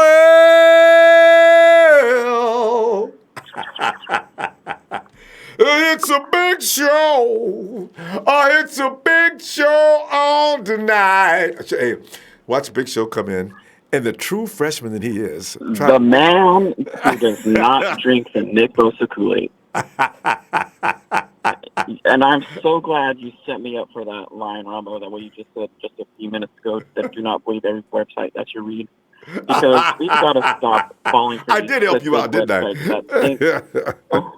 We have got to stop falling for these clickbait websites who think that Nick Bosa is a lock for the San Francisco 49ers, okay? First of all, there's a lot out there, too. Show's going to tell you which sites are the ones you should not pay attention to. All right, go ahead, Joe. They don't even take into consideration what just happened over in Dallas right now. They just paid DeMarcus Lawrence $105 million for 5 years, and that gives you a huge insight of what we're most likely going to be paying DeForest Buckner coming in the near future. And once that happens, then we're most likely going to be letting Eric Armstead walk. Could be. And that is he's only got a 1-year deal. That is where we need to put on the brakes. Or getting Bosa. It's your buddy Jersey Joe. Jersey loves the work you show. That is where we need to slam. That is where I know he does. That is where we need to slam the brakes on the Nick Bosa car here a little bit because we are not about to pay two edges $20 million each. Nick's going to come in at $20 million? It's guaranteed at least $19 million for him if he lands at number 2, which is not. I don't even think it's going to happen now that the Lawrence contract is. So that means we're not getting an edge rusher in the first round. Then we're trading down. And most likely that the pick that everyone's been kind of ignoring is Quinnen Williams. Okay. Because if we let DeForest Buckner go, then there's an immediate plug-in right there. That's, you know what I mean? I did read about that one, Joe. I'm feeling that one. Not DeForest Buckner. I'm sorry, not Eric Armstead. If we let Eric Armstead right now, no. Did you read that same article? There's one DeForest. If they take Quinnen, if they can't afford DeForest, somebody said, I'm just quoting, they said that Quinnen was better than Buckner coming out of school. Ooh. Rookie contract. 5 years in the first round means you can afford to let Buck go if they can't afford to pay him. Yeah. I don't think we'll let Buckner go. I think we'll let probably Richard Sherman and Eric Armstead walk. That saves a lot of cap room right there. What do you do with corners? Richard Sherman will Richard Sherman will be on his third year with us after the season. Yeah. I'm correct. But if he's healthy this year, which has already been said, he most likely will be because he's pretty much fully recovered now. If you don't want to get rid of your corners unless you got a replacement. Now, if Tavares Moore or Kittle start to glow, then I guess you could afford to let them go. Which is another position we need to keep an eye on in this draft too, because whether you want to hear what Nate Burleson had to say or not. I loved how, by the way, huge shout out to George Kittle for giving him a challenging time on Good Morning Football, which is what I do every day, pretty much almost all the time on here. You have to take into consideration what he's saying because this roster still needs a lot of help. And that is why we need to stop being so fixated on Nick Bosa, because a trade down scenario, if somebody's going to offer us something that you cannot refuse, especially if you stay inside the top 10, then that's most likely what's going to happen. Sure. But priority-wise, what is the 49ers' biggest priority, though, Ronbo. You have to. You cannot let a weakness continue. It's like a cancer that will kill your team. Pretty soon you got to throw people out. You cannot go without a primetime edge rusher any longer. So it's been since 2014, Joe. We've not had a we've had a pathetic rush from the side for 4 years. 2014 was the last year we had a pass rush. 2015, 2016, 2017, 2018. Pressure for $17 million. We're not going to go and draft another one for giving another $19 million too. It has been killing the 49ers. Killing them. Every year we sit there and we say the same thing. If we just and you think we're going to be drafting another pass rusher because everybody on here wants a pass rusher. You have Come to, on now. show. It doesn't work like that. You have to have it. If you don't, it's like work like that. Quarterback. Believe it or not, it doesn't work like that. You sign a pass rusher in free agency, and then you don't go around over doing that again in the draft with the first overall pick. Come on now. There's risk involved with this with one pass rusher, Joe. One pass rusher. Come on. Are you serious? You got one and you settle? And you start going down the order to get second-tier players? This draft is full of very, very talented pass rushers. Very talented You take the best if you got the best. Ignoring that fact. If you got the option to get the best, get it. Is going to be the best because he doesn't have enough evaluation on him. He has plenty of evaluation. Some of the football people in the NFL, the experts, the analysts, they've all given their thumbs up to Nick Bosa, but not you. And that is questionable, Joe. He's got a year of experience in college football, and that is it. And the year he had fully healthy was on the interior, where he had his most rushes and the most sacks that he came out of college. 49ers aren't going to let Buckner's not going anywhere. They'll sign him. I didn't say Buckner. Who'd you say? I was talking about Bosa. Oh, no. Well, listen, so there's nothing to be said that's going to convince you that Bosa sucks. I mean, that's something you're going to have to deal with. But what I'm saying to you is there's too many people versus Big Show, and I'm talking about fans. I'm talking about football guys who say he is the consensus best player in the draft. And you insist on thinking that you know more than they do. See, Show, I have a problem thinking you're right on that. I know more than they do. You're saying he's no good? What has he done in college that's so impressive? I mean, you had RJ the other night calling you out, saying, is he the number one sack leader? No. What else is there? Come on. Tell me more. All I know is he comes off that edge with a lot of style. And he is a pass rusher. Tell me more. Come on, tell me more. There's nothing to tell you. He's the best guy coming off the edge in football and in college football, and I want him. But we got to go. We got to build up on the phone. I'm getting a lot of pressure from our production. So listen. You know that Rolling Stone saying that we don't always get what we want. So got to prepare yourself for draft night. You can't always get what you want. So we really got to go before people get upset. All right. We'll continue this fight on Sunday. This is how it's done. That's right. In the show, right. Shane, you bet. Big Love fire. y'all. Shout out to the Nighthawk Fan Club. All right. Y'all. All right, Joe. Have a good night. Okay. Hey, Mike, come on in with the mic. What's up, Ronbo? Mike, wait a minute. No, why does this sound like? It sounds like. Why does it sound like? See. Why does it sound like who? Sounds very familiar. It's me. It is you, isn't it? I've talked to you before. Yeah. Oh no! You actually sound like somebody. Okay. Hey, Mike. Hey. What's up, man? Hey. But hey, before we get in any type of back and forth or anything, I sent you that message. What's your thoughts on what I sent you about setting up some type of GoFundMe or some type of account? No, I'm serious for this upcoming football season. No, Mike. I forgot to get back. Look, you know what? Let's discuss that on Twitter. The message is a little better because right now we're limited on time. Right. But I did like your ideas. I expressed. Whatever. All right. Okay.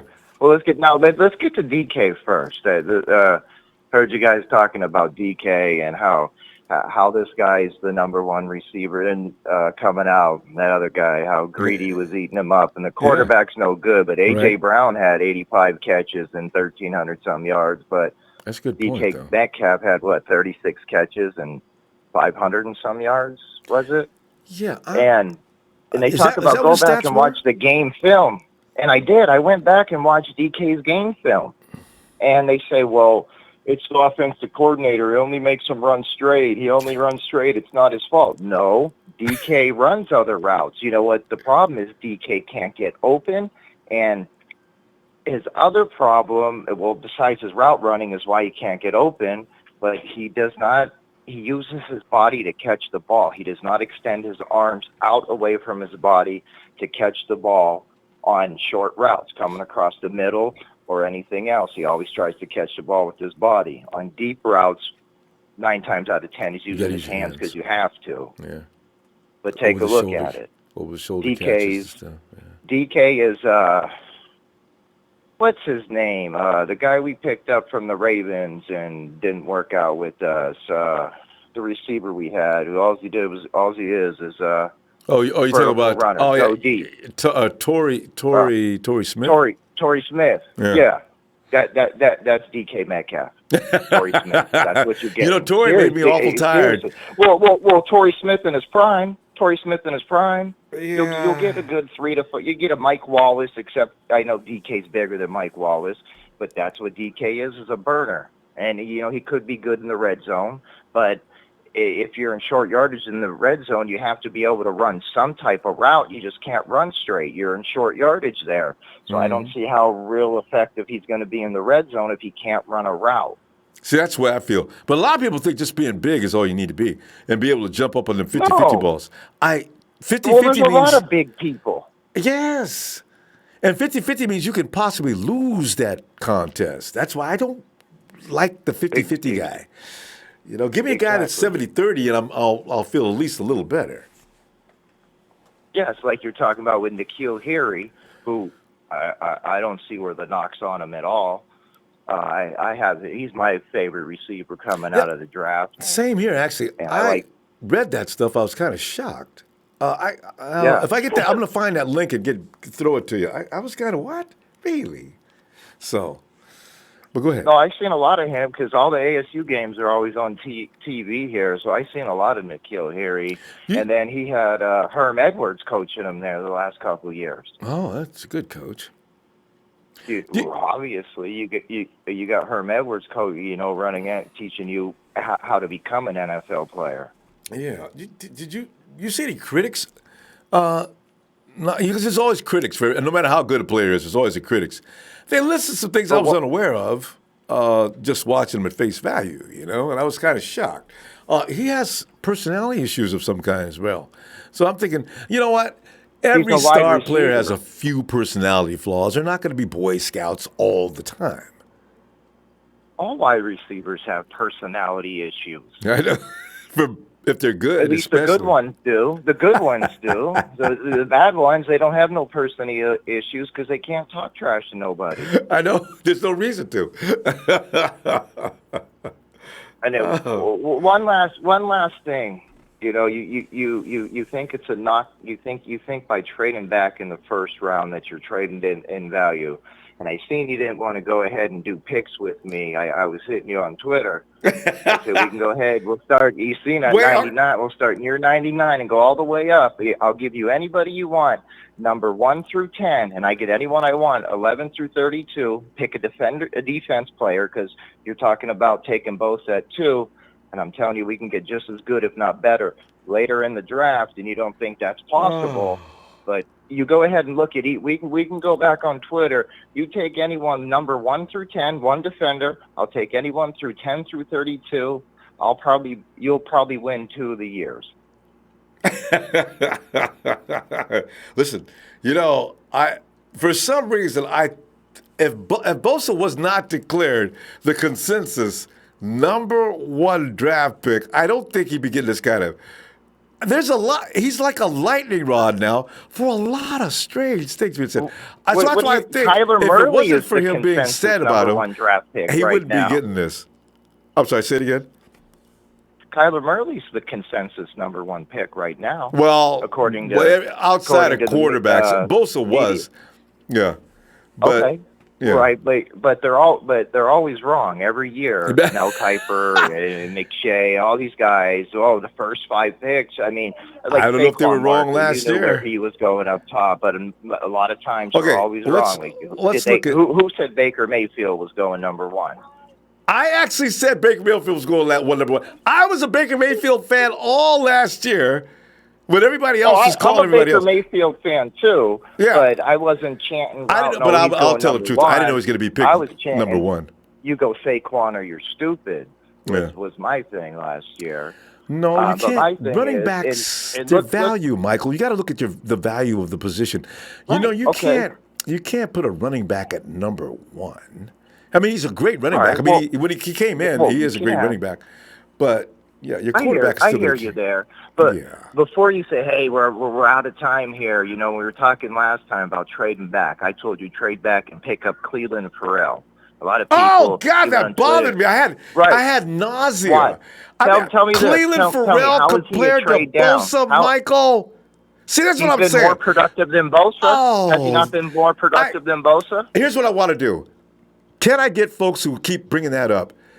Can we prorate and average what a player would be if he continued to play the season? Everybody brings in the stats. This guy did this, and this guy did this, and you look at what Bosa did. Hey, Bosa played 3-4 games. And you can't use that kind of comparison. 4 sacks. Right, no, but he had 4 sacks, right? In 3 games. 3 games, 4 sacks. Yes. Right. So let's go ahead and go to regular. How many games in a college football season? Is there 12? There you go. Right? 12, right? Yeah. Okay. Because I don't follow college football close enough to know, but I do know that it's in double digits. I didn't know how 12, 13, 14. But I did 12? say this. I think it's 12. Yeah. So anyway, I got, 3 games, 4 sacks. You could do the math on that. Hey. So that's what I'm saying. I wish people would stop telling. Who has not visited the 49ers yet? Next week. Cleveland Farrell has not.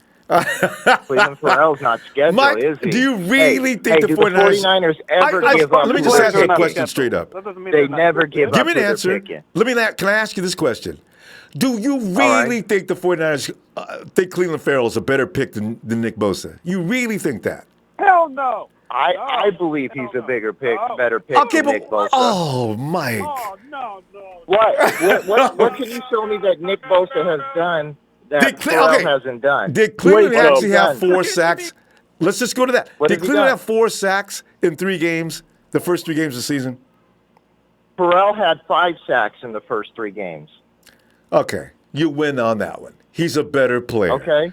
Well, what's your next one? Look at their careers. Look at their awards. They were a second-round pick. Yeah. I can't, Mike. Mike, I'm just looking at technique. I'm just looking at players. I don't see Cleveland being better than Bosa. I just can't see it, Mike. I'm sorry. I'll tell you what, Mike. Let's continue. You're in love with Bosa. You got a man crush on him, and you don't think he's a better player. I'm watching them both coming off the line of scrimmage at the snap. Cleveland is not in Bosa's league. Okay, let's continue this on Sunday. The 49ers aren't doing it. We'll talk. I'll see you online. We'll continue this, and I'll bring you all kind of stuff. When I always bring, you're like, oh, we got to go. So next time we're starting with Farrell and Bosa. Good. Okay, good. All right. Good night. All right, man. You have a good one. We'll talk about getting you do too, Mike. Good night. All right, man.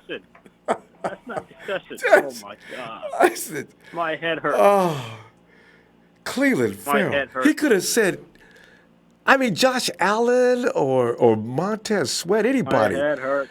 Josh, Cleveland Farrell, Michael? Oh, my God. Okay.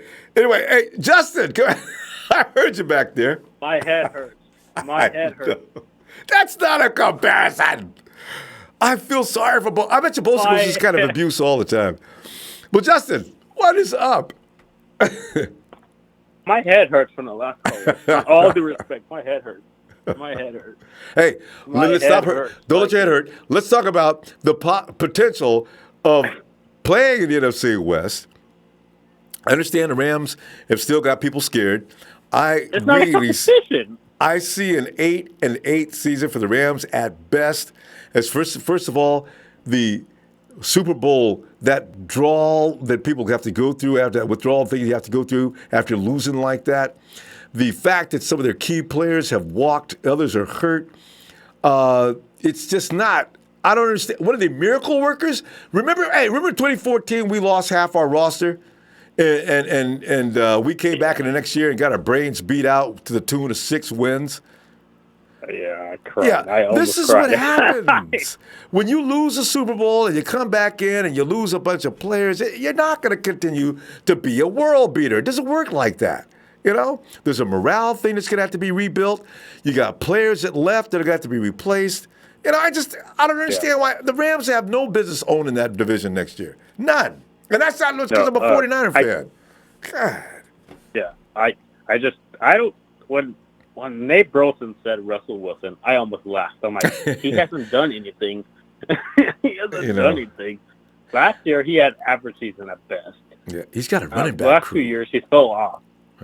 He's got no, and the Cardinals are threat with Kyle Murray. Yeah. He's 5'8". He's 5'8". Like. Well, they gave him 5. No. They gave him 5'10".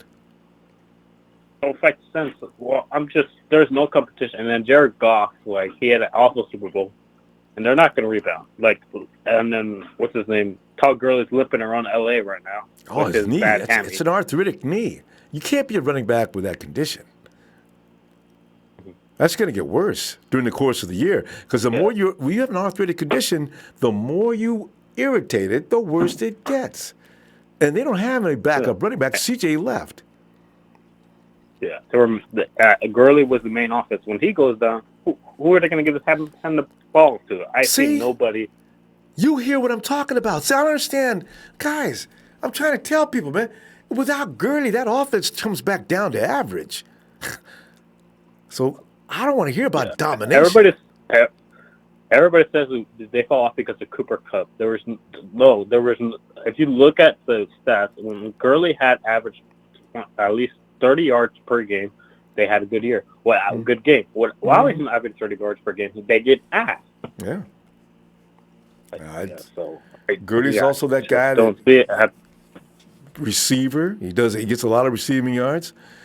The guy's a wrecking machine. That's what Shanahan wants to do. He's got a dual Gurley system going there. He's got Jerick McKinnon and Tevin Coleman.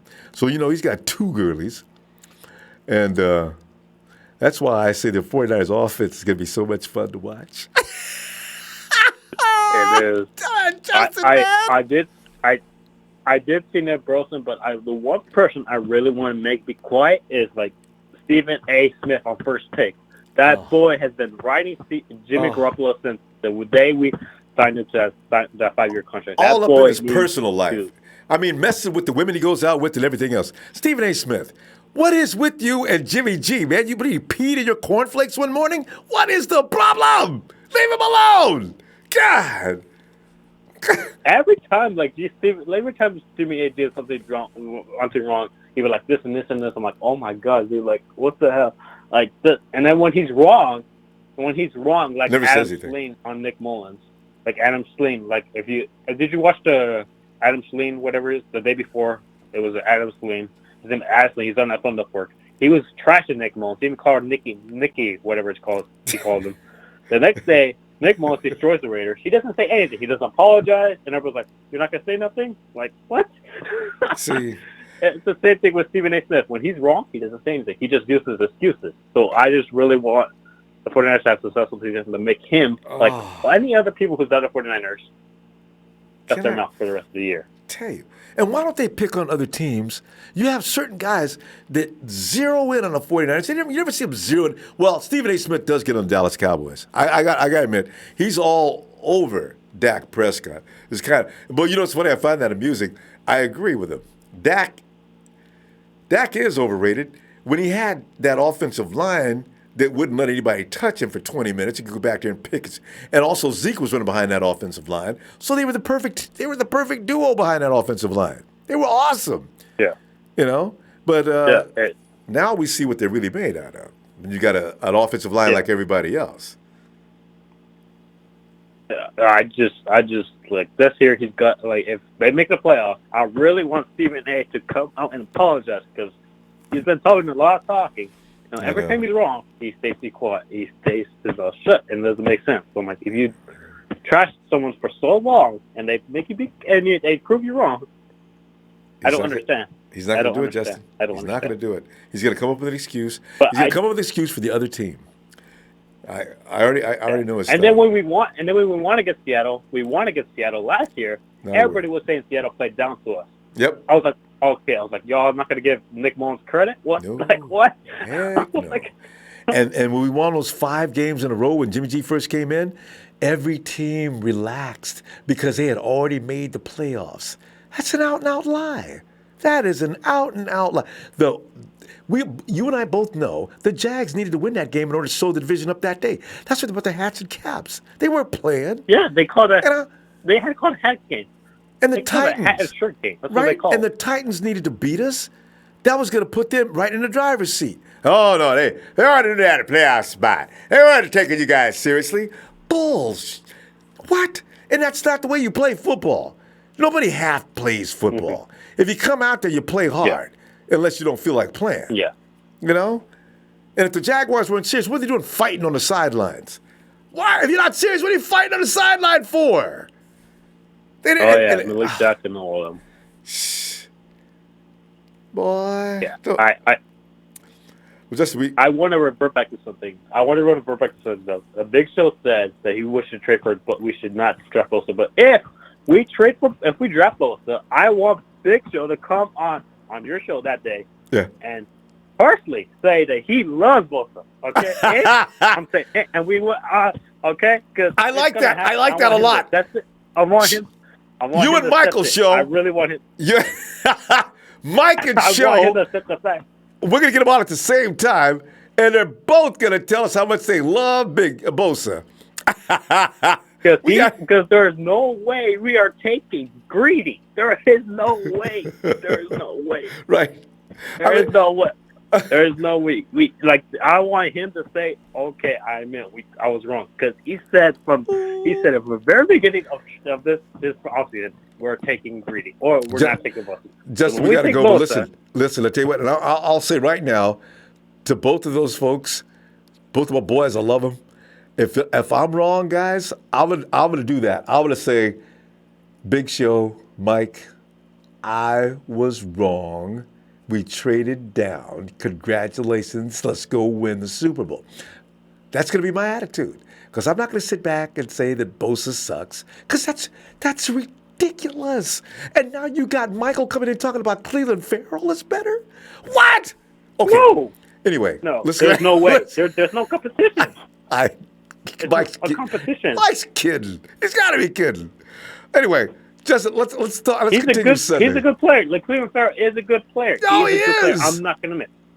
He's a good football player. Are you taking him second pick though? Are you taking him second pick though? No, I'm not. That's not even like close. I don't even think it's a first round pick to begin with. I think if I draft down to number 6 or 7, all right. Anyway, no second round though. Yeah. Cleveland's not gonna. He's not that. He's not gonna last the second round, but he's not too. All right, Justin. Let me see you Sunday, fam. Yes, sir. All right. Have a good night. Yeah, you too. This is fun. We do this every year. We go to this. With the first year, if we do well next year, I guess we'll probably chill out preseason next year. But Cleveland Farrell, Mike. Cleveland Farrell is a good football player. He ain't no Nick Bosa. Okay. Hey, Taryn. What up, Ronbo? I'm just sitting here feeling insanity. You know what I'm saying? I'm glad you called. Now I can sit back and listen to a man with reasoning. Jared, how you doing tonight? I'm doing pretty good, man. The last caller before me was pretty on point, but those other two, Big Show and Mike, whatever his name was. That's Mike. I don't know what's wrong with them dudes. Oh. They know nothing about football. That was just horrendous what they were talking about. And I don't think you have to worry about going on the show on draft day and saying I was wrong, because if Nick Bosa is there at number 2, that's who we're picking. Oh, I can't see it. Plain and simple. But, I really think, looking at the draft and looking at how John Lynch, how he likes players, he always talks about versatility. He's a big fan of versatility. So I think Nick Bosa will be our pick at number 2. But if he's gone, if Arizona throws in a curveball and says they want to go Nick Bosa, I think the second person on our radar is probably Josh Allen, just because he can put his hand in the ground. He can also play that Sam, and you made a good point. We have one good pass rusher. Mm-hmm. We have one good pass rusher that people can say that we're scared of. Yeah. So I think, if you get a Bosa and you get or a Josh Allen, I think, you add more versatility to your defense and you can rush these guys from different areas of the football field, whether their hands on the ground. And even if you wanted to put Nick Bosa at Leo, you can put him at Leo and move D Ford back to Sam linebacker if you wanted to, because he can cover as well. Mm-hmm. So, yeah, I think those two are the main guys on our radar. But I will say, if say Bosa is gone number 1 and Kyler Murray sitting there at number 2, if the Raiders call, because I think they're really high on. I think they're high on them. I think if the Raiders call and say, "Hey, let me give you number 4 and number 27 overall," you got to move that 2 spots. I'm taking that. Yeah, you got. And you have to. We'd be fools not to. Absolutely, we'd be fools not to, because even if we do move back 2 spots, they take Kyler Murray. You still got Quinnen Williams and Josh Allen that you can choose from, or even Ed Oliver, let's just say. So I think if they call to get that, I think we're good. But yeah, I think you're right, Ron. It's going to be Bosa. He's going to be the pick if he's there. So yeah, I don't know. What are your thoughts? Yeah, no, I agree. And with number 4, 49ers, you know what they'll do? They will pick up Quinnen if they drop back to 4, and they'll look to reshape that roster, an interior lineman, somebody's not going to stay with the team at that point. Unfortunately, I have a feeling it would be Solomon T. But then you got 27. Now you can go get that wide receiver or secondary guy that was going to get away if you had to wait till round 2. So it's not a real terrible thing to be with the Raiders. But Taryn, let me ask you this. Do you think the 49ers are going to talk to the Raiders? And will the Raiders talk to the 49ers? Now, Mayock is a different animal, and maybe he's not going to carry the tradition of not doing any business with the 49ers because we never do, not really. So maybe Davis will say, listen, we don't deal with the 49ers, and you're not going to start either. So, Mike, I'm just going to ask you, I'm going to trust you on everything else, but you're not dealing with the 49ers. If they call here, or if you call them, there's going to be a problem. You know, I can already see that happening because it's about Davis and his dad, you know. So. Yeah, that's true.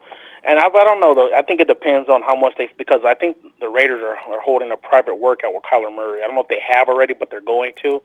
They had a private workout, and John Gruden, he loves his quarterbacks. Oh, and, God, yes. He loves his quarterback. I remember when he was at Tampa Bay, I remember they were making fun of him because I think one year he brought like 6 or 7 quarterbacks into training camp because he wanted to make sure he picked the right one. That's outrageous. So, so I really think, if the Raiders fall in love with him and they say, you know what, hey, sometimes you just got to swallow your pride and say, look, we really love this dude. We'll give you 4 and 27. Even if we say, you know what, forget 4 and 27, let me give you 4 and 24. And they say no, and I'll still take 4 and 27 because honestly, like you said, you drop down, you get you a Josh Allen, you can get you a Quinnen Williams, and at 27, I know you said wide receiver. To me, at 27, I think I'm going offensive line. Yeah, you can. Those are 3. I'm going Garrett Bradbury. Yeah, that guard center out of North Carolina State, I believe it is. I mean, if there's a great, because I'm looking at the draft, it's deep at wide receiver. I mean, I think you can get you a nice quality starter in 3rd round because I think you got somebody like Riley Ridley who's probably going to fall to the 3rd just because his workouts were poor. But I don't care about what he ran and stuff because he is a playmaker. And I think somebody was talking about Georgia the other day. I think they only threw the ball like 10 to 15 times a game. So his skill set. That's really always a thing that people forget to take that stat into consideration. The quarterback. Yeah, they only threw because they were so stacked at running back that they were like, this is our game. We're going to run the football. We'll throw the ball whenever we need to. 10 to 15 times a game, or I think it could have been more. I think it was like maybe 15 to 20. But there was times where Ridley only got like 2 and 3 looks a game because they were dominating so much that they were like, we're just going to run the football. But that one guy from Stanford, that J.J. Arcega-Whiteside, I guess he had a pretty good combine. I guess he ended up he had a good workout the other day, too. He ran like in the low 4.5s, so that helped him. He's 6'2", 222, but I don't know. I think I still think at 36 is going to be a prime spot because I think there's going to be so many people that fall into the 2nd round that have a 1st round grade. I wouldn't be surprised if at 36 that somebody calls us and we say, you know what, let's move down a few spots because I like that Dalton Risner guy. I like Chris Lindstrom. We do need an offensive line. We need depth at that O-line. So. And Jonah was working out with Staley anyway. Staley was working out with 2 or 3 guys too, the offensive linemen. That tells you something right there too. The 49ers probably on the sly said, Joe, we got some guys we'd like you to friendly up to and run them through some things. Because these little covert missions are going on all the time. So we'll see. Yeah, I think you're right though, Ronbo, because like you said, if say we do go down to 4 and we get Quinnen Williams, we still got DJ Jones, we still got Sheldon Day, we still got Solomon Thomas. There's a lot of players interior. Rotation, yeah. So somebody's got to go, and even if you want, there's even some downs where you can even move in Eric Armstead inside if you wanted to.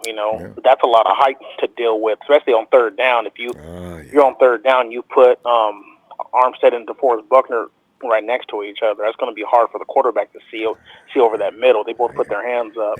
That's one of my packages. It's going to be interesting. But yeah, for real. But I think when it's all said and done, it's going to be Nick Bosa at number 2. If he's gone, Josh Allen, I believe. I think they have him rated higher than Quinnen Williams just because of the versatility and what he can bring. 49ers would be. So I think. All right. Yeah, I think so. I think it's going to be one of those two. But, everybody said, oh, well, John Lynch said publicly he's in love with Quentin Williams. He doesn't do that. He said the same thing about that quarterback that went to Cleveland and got cut. Not cut, but traded. He went out without his family and everything. John was really just awful. And then didn't trick him. Anyway, we got to go, Taryn. Yeah. Yes, sir. Yes, sir. Hey, one quick question for you, Ronbo. If we take Bosa at 2 and we draft, let's just say, Dalton Risner at 36, if Isabella is there at 67, would you take him? Isabella? Yeah. See, if he's there at the top of the third. I want to give Kyle the things he likes. Yes. Yeah. I would, because I know how he feels about that kind of player. Yes, sir. Okay, cool, Ronbo. All right, man. Well, thanks for having me on as usual. Hey, and guys, if you're gonna call, know your football. If you're gonna call the line, big show. You and Mike, man. All right, Ronbo. You have a good night, man. I'll try to call in Sunday. Look for you too. Thanks, Darren. All right, brother. Mike, man, you know what I mean, Mike? I tell you, I can't wait to get over to Twitter, Mike. Come on, man. Cleveland. Yeah, he is not Nick Bosa material. Roberto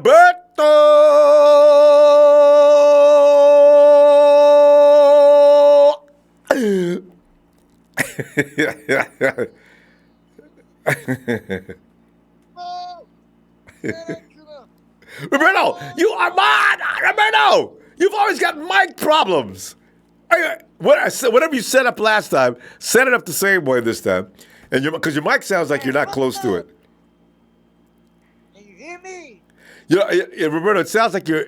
Sometimes I like to yell at my neighbor across the street. Kind of reminds me when I'm yelling at my neighbor across the street. His voice is coming from like way across the street. He said things like, "Hey, Ronbo, your 49ers suck."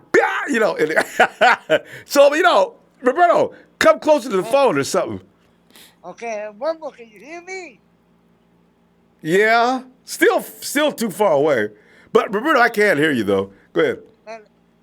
Can you hear me better? Hey, Roberto, put the mic up close to your mouth, I guess. Okay, can you hear me? That's pretty good there. No, that's as good. I think it's good. Okay. Can you hear me now? Yeah. Roberto. I said, shout out to the Ronbo Sports, the best YouTuber in the world, baby. Roberto. Thanks, Roberto, but too much. Hey, Roberto, okay, we got to see Nate Burleson. George Kittle worked him over today, and let everybody know there's no reason to be afraid of the Rams, the Hawks, or the Cardinals. Is he right? He is right. Hey, I saw the video. He said, what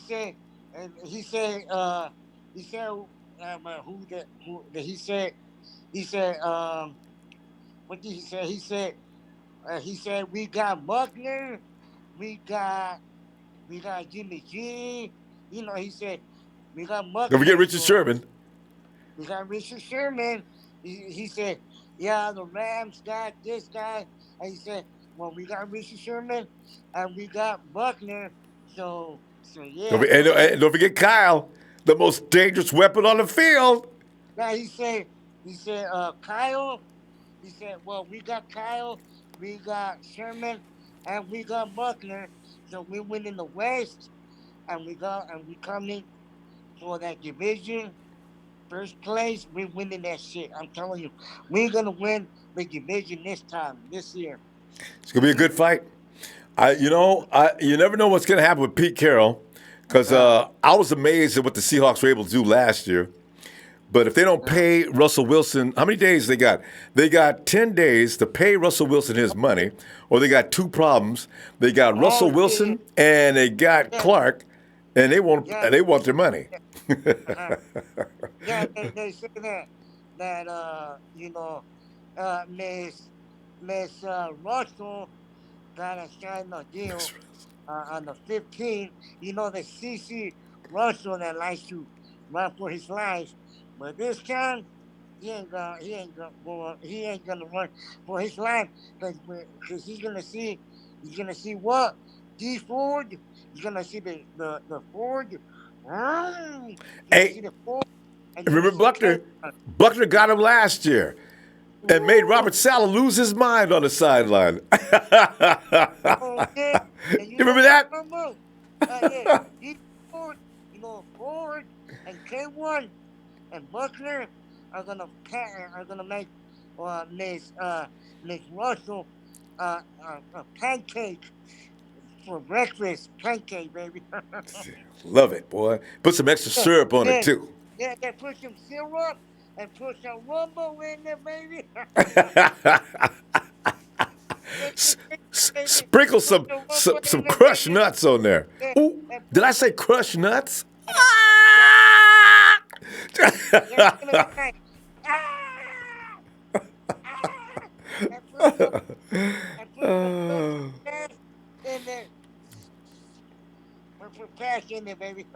Yeah.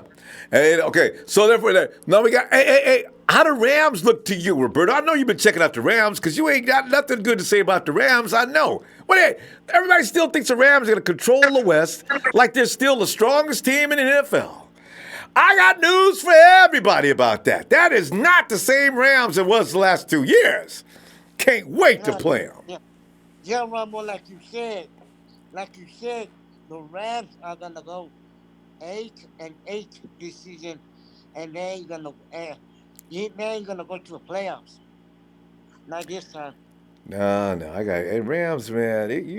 And also, everybody knows what to do for Jared Goff after that Super Bowl. Everybody knows what to do. Watching Bill Belichick choke him down. I mean, he choked him out. And that Goff sitting back there looking like, oh my God, I've never seen this coverage. Because, hey, here's the thing, Roberto. A lot of your better quarterbacks know how to think out of situations. Even if the coach didn't show them or tell them what to do.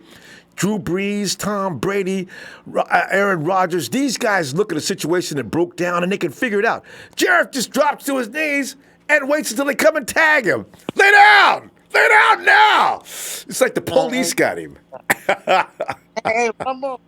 You know what I can't wait for? I can't wait for that new Rams stadium. It's gonna be packed and ready to go, baby. It's true. They say like it's gonna be the Rams stadium. It's gonna be whose house? Rams house. Nah, it's gonna be our house. Whose house? Whose house? Yeah. It's 49ers' house. Roberto, we're out of time. I'm trying not to make everybody wait too long tonight, as you know. So you had to wait a little while. And Roberto, appreciate you waiting. We got to go, Roberto. And hey, Roberto, I'm going to see you Sunday. Thanks, Roberto. Good night, Roberto. Hey, shout out to Booty, and all the radio fans.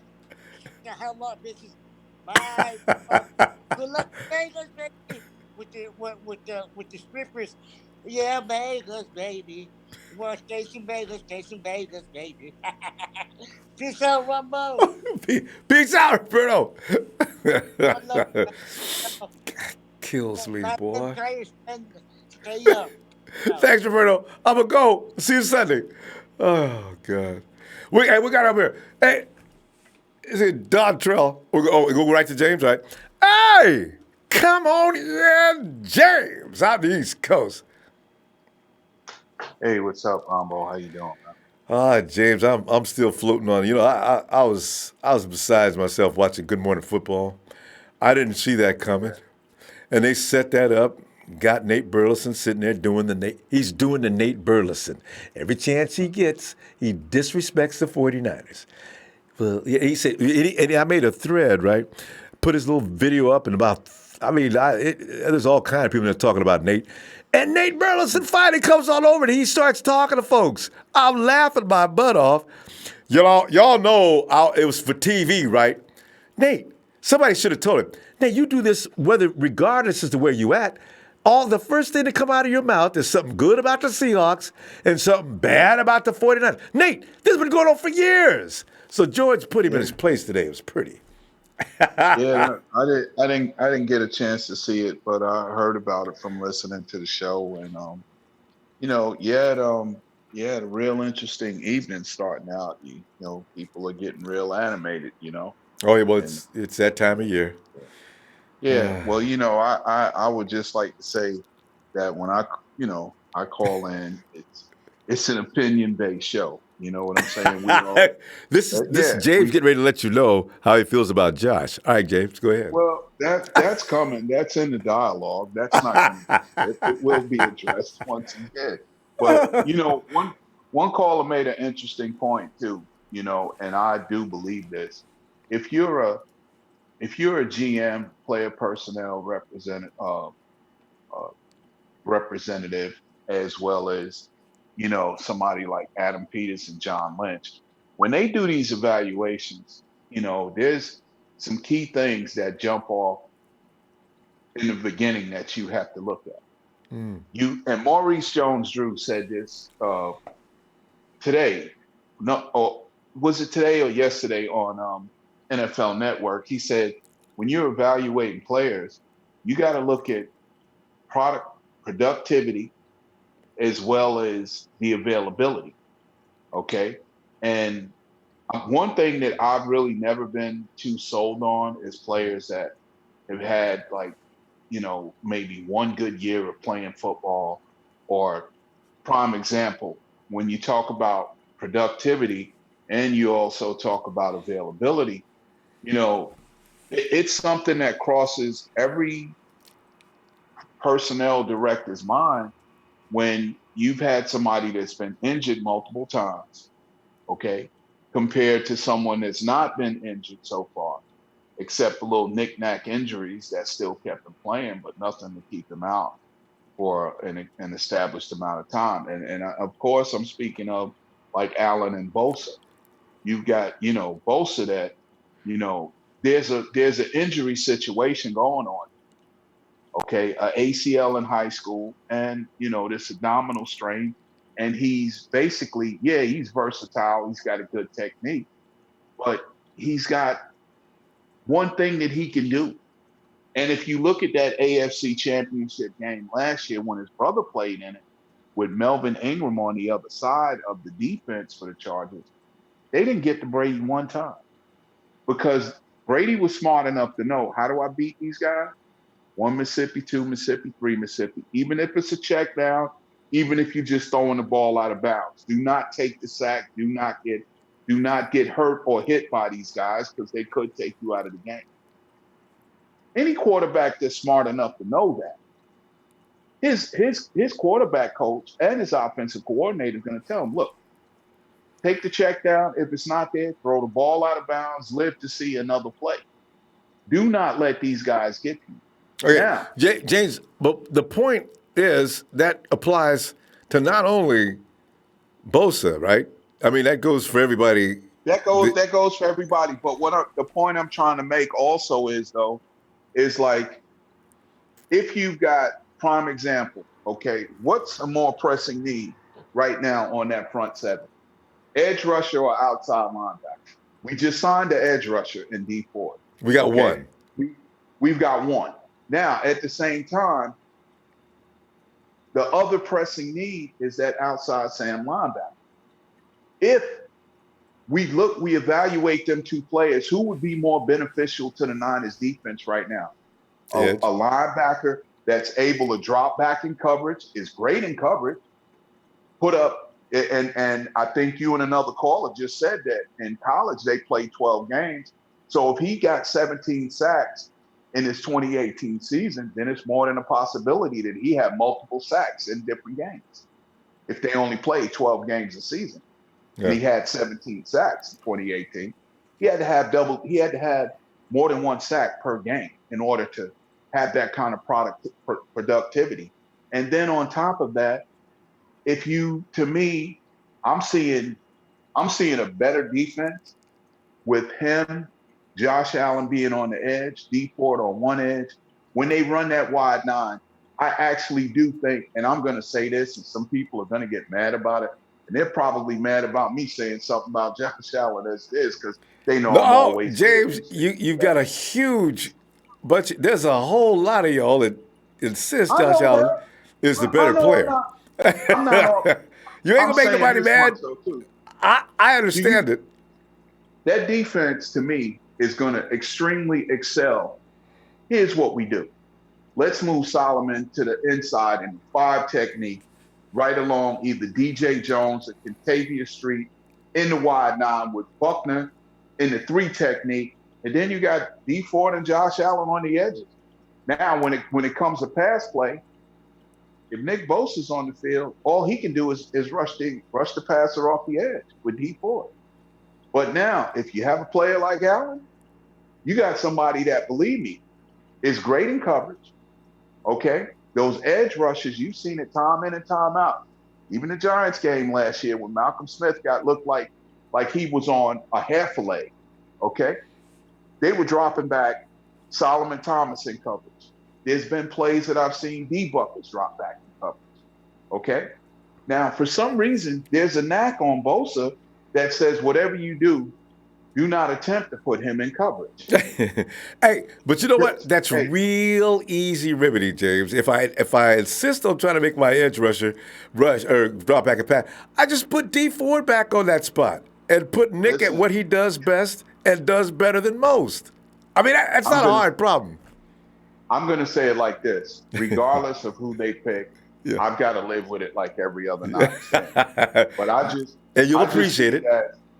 Yeah, I will have to, and I will deal with it because at the end of the day, as much as I'm on this radio station with you, this program, at the end of the day, when that day comes, by God's will, April 25th, 2019, we have no idea who they're gonna pick, but we're hoping, we're assuming, we're saying this is who I would go with. But if you're a person that has enough reason and enough understanding to understand the game of football, a position of need or a position that needs to be addressed, you want the most productive and most of all, the most available player. That when you pick James, this player's it is, man. I'm feeling biased. Well, hey, you can James, say that. You can say that. Here's the thing, though, James. Somebody said I'm not believing Mel Kiper and Tom McShay at all because I'm telling you, James. I just want to give you one little piece of food for thought. They say the Kentucky secondary is one of the best in college ranks. I got to tell you, James, that may have been able to buy a little extra time. I'm just thinking like maybe that might be something to do with the 17. So, but anyway, we can't prove that. Well, I can't prove that. How do we know?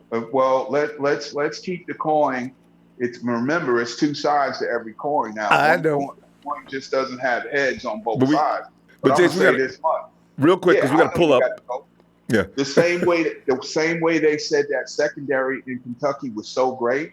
How do we not know that it had? How do we not know it wasn't predicated off of that front 7? Could be.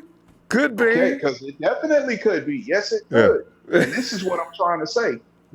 Listen, I got to live with whoever they pick, and I'm gonna hope that we're gonna achieve the goals we need to achieve. Getting to them Super Bowls year in and year out. That's all that's really important. But I will say this much. You've still got to take the most productive available player that's out there. You don't want somebody to play 4 games and they're hurt for the next 12. Chase, we really got to go. Because I got you wound up now. But we got folks been waiting a long time. I'm toning down. But it's okay. Have a great evening. Thank you for what you do. And always, if you need me to part-time the radio program, this is my ending story. Niner Empire, Niner for life. There it is. Appreciate you, James. Thank you, Ronbo. Looking forward to you Sunday. All right. Oh, yes. I like to get him all fired up because, he really, and actually sometimes, since I just do really love James, if we pick up Josh Allen, I got a kitty. I mean, a lot of people love Josh Allen. If we get it, I'll be happy for y'all because I know we can still win with him. I like Nick. You know what I'm saying? Hey, Chris! Ronbo, what's up, man? Chris, it's all about what's coming up next. Like James said, we don't know what's going to happen on April 25th. We do know, however, that George Kittle slapped Mr. Yes. Boy, he put Nate Burleson better know. And let me see that what Nate Burleson said. On Instagram, they have posted him up, right? And Nate Burleson said, Burleson came running in because he got tagged so hard, he must have thought he was getting slapped by 20,000 people. Nate comes in, he says, y'all get that I purposely asked him this way because I knew he had an answer for everything. It's called TV. I wanted him stand up for the team and get the fans hyped. So Nate's trying to say... You sound like some answer Trump would give, man. Nate got a I knew it. I was just setting him up. Yeah, boy, Nate, man. So, we're with Nate, Stephen A. Smith. You know what, everybody? Name your favorite 49er haters that just never stop talking about the 49ers. Boy, Nate Burleson and Stephen A. Smith. Screaming Stephen A. been talking about the 49ers since 2014. No. Even when we had Harbaugh. But, it's funny how these guys, they know we know who they are, coming to get them soon. But, Chris, go ahead, man. What's going on, man? The only thing I wish that Kittle would have said differently was when he asked him the question, and I felt like Shanahan was just like the fucking nuclear button, right? Yeah. I wish he would have said Jimmy G. I know, right? When they was like, you got what's his name? Hell, he giving the Seahawks an ultimatum to give him an extension by third time. I hope he is going to New York. But Russell Wilson, yeah. I wish he would have said Jimmy. Russell Wilson, yeah. When he asked me that Russell Wilson question, I wish he would have said Jimmy G. Because that'll make the comparison. He was ready for him, Yeah, that's the comparison right there. I got DeForest Buckner. The same trash, and he like it's like Nate Burleson made his argument against himself. Like he was trying to say, I still don't think Jimmy G is the answer or whatever. And he started going down what happened last year. And then he talks about the injuries. Exactly, we were injury depleted. You didn't get to see Jimmy G last year. It was 3 games in. Hell, that third game looked like you were about to come back for real on the Chiefs if you wouldn't have tore that ACL up. That's what he was going for. Tell you, that's why I knew after game 3, the 49ers was going to start rolling because that offense was starting to get faster. They started to get in sync. Right. They're starting to understand each other's moves. Jimmy was starting to find people a little faster, That's why I said. What was that? I think it was earlier this week we were talking about it, man, and I completely forgot about it for a moment until somebody brought it up on the show earlier this week. A lot of them wide receivers was dropping those balls, man. Yeah. We had some drop. George missed a touchdown. Everybody. Yeah. Against Minnesota. We had a lot of dropsies. Man. And Kendrick's out there running the wrong route. Wrong route, exactly. What are you doing? This your chance, man. This your chance. The offense is, it takes a while to learn it. You know what, though? It shouldn't take this long, and I figure they do know it by now, and there shouldn't be a lot of screwing up out there. So this year, I got a feeling that offense gets fully installed. All our key people have got to be at least on year 3 or more. I mean, Tevin Coleman, he got some time. He already knows. I mean, everybody else at the skill positions, they should be ready to hit this thing rolling. That's right. It's really the defense. If the defense can keep people from scoring and we can get some turnovers and we can get some good field position, a lot of those games go our way. If we don't have to start sub 20 or whatever, we good. Because Shanahan going to cook up some offense. You saw what he did with Nick Mullins and man, I mean, we were in some of these games last year with backups and stuff. So, and Chris, remember when McKinnon fell down, Kyle just pulled his playbook out of his back pocket, and threw that in the garbage. Because see, a lot of what was going to be done with the 49ers offense, it was staged around McKinnon, and now all of a sudden, there he is laying in the ground. Oh, my leg! And now it's over. So he had to rewrite the whole book in a week. So that's why I said, you know what? Us winning 4 games last year was damn good. Really was. It was. We should have had more, like they said, but hey, I'm all for it. I love to see these players getting the numbers they want. It was weird about Warner wanting to go back, not want to go back, but going to 54? Yeah. Oh, yeah. He's going to 54 now from 48. Yes. I'm glad you brought that up. I'm a little worried about that. Yeah, go ahead. No, I'm a little worried about that Me because too. you I know he hope did that well don't with mess up, 48. 'cause Don't change I felt numbers. that's what messed Adrian Colbert up, trying to go to I 27, man. agree. You 38, man. Agree. You the new 38. Stick with that, you know? He's back in it now. And I get the reason Trent did it. He is. I get why Trent changed up because whatever, you know, Jerry Cousins said he want the phone, he want the number. But I just saw a tweet with Verrett, man. He said he want that 22 bad, man. So I wonder if Breeder gonna give it up to him. I was Breeder, man. I'd be like outrageous for it. Matty B. Oh, come on. Oh, let Matty keep that number. He earned it. Yeah, let Breeder keep that number, man. He kind of earned that, man. You know, like the man set some records last year. He was leading Russia, 5 weeks into the NFL season? For sure, the first three. Too, right? Yeah. Come on, leave the cheater alone. Let him have that number. Get you a new number or something, man. Maybe that number wasn't good luck for you. You know, 22. I'm surprised people ain't arguing about that. Long. Get you a different number. That's right. You just got here.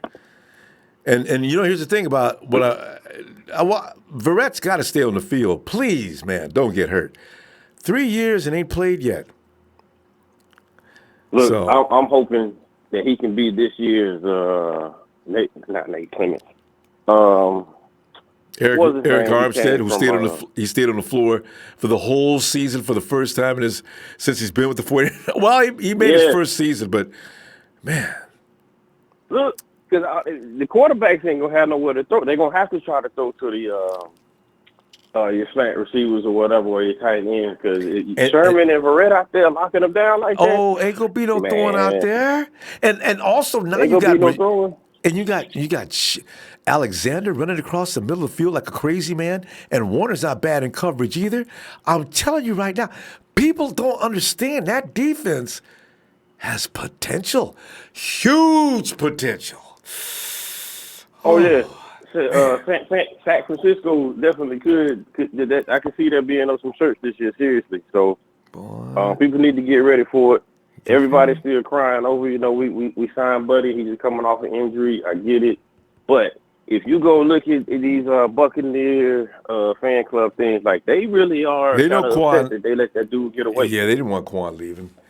So they didn't want him to leave. And the doctor's already told the 49ers about Quan. If he's coming along fine and they say he'll be fine, people think the 49ers are in that, well, we got him hoping. No. The 49ers doctors went over that boy with a fine-tooth comb. If he ain't going to make it back. Those doctors out there. Yeah. Yeah, those doctors out there, they for real, man. Chris, I'm telling you, Chris, we got to go. I see you Sunday, Chris. All right? All right, I'll be back Sunday, man. All right. Be looking for you. Thanks, Chris. Have a good night.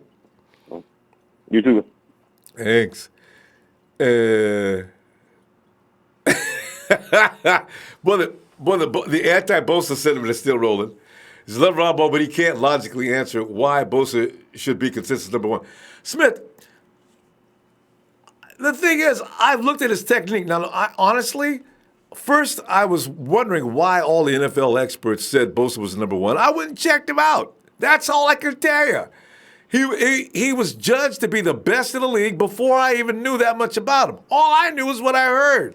I'd heard he was better than Joey. I already saw Joey, and I says, no way.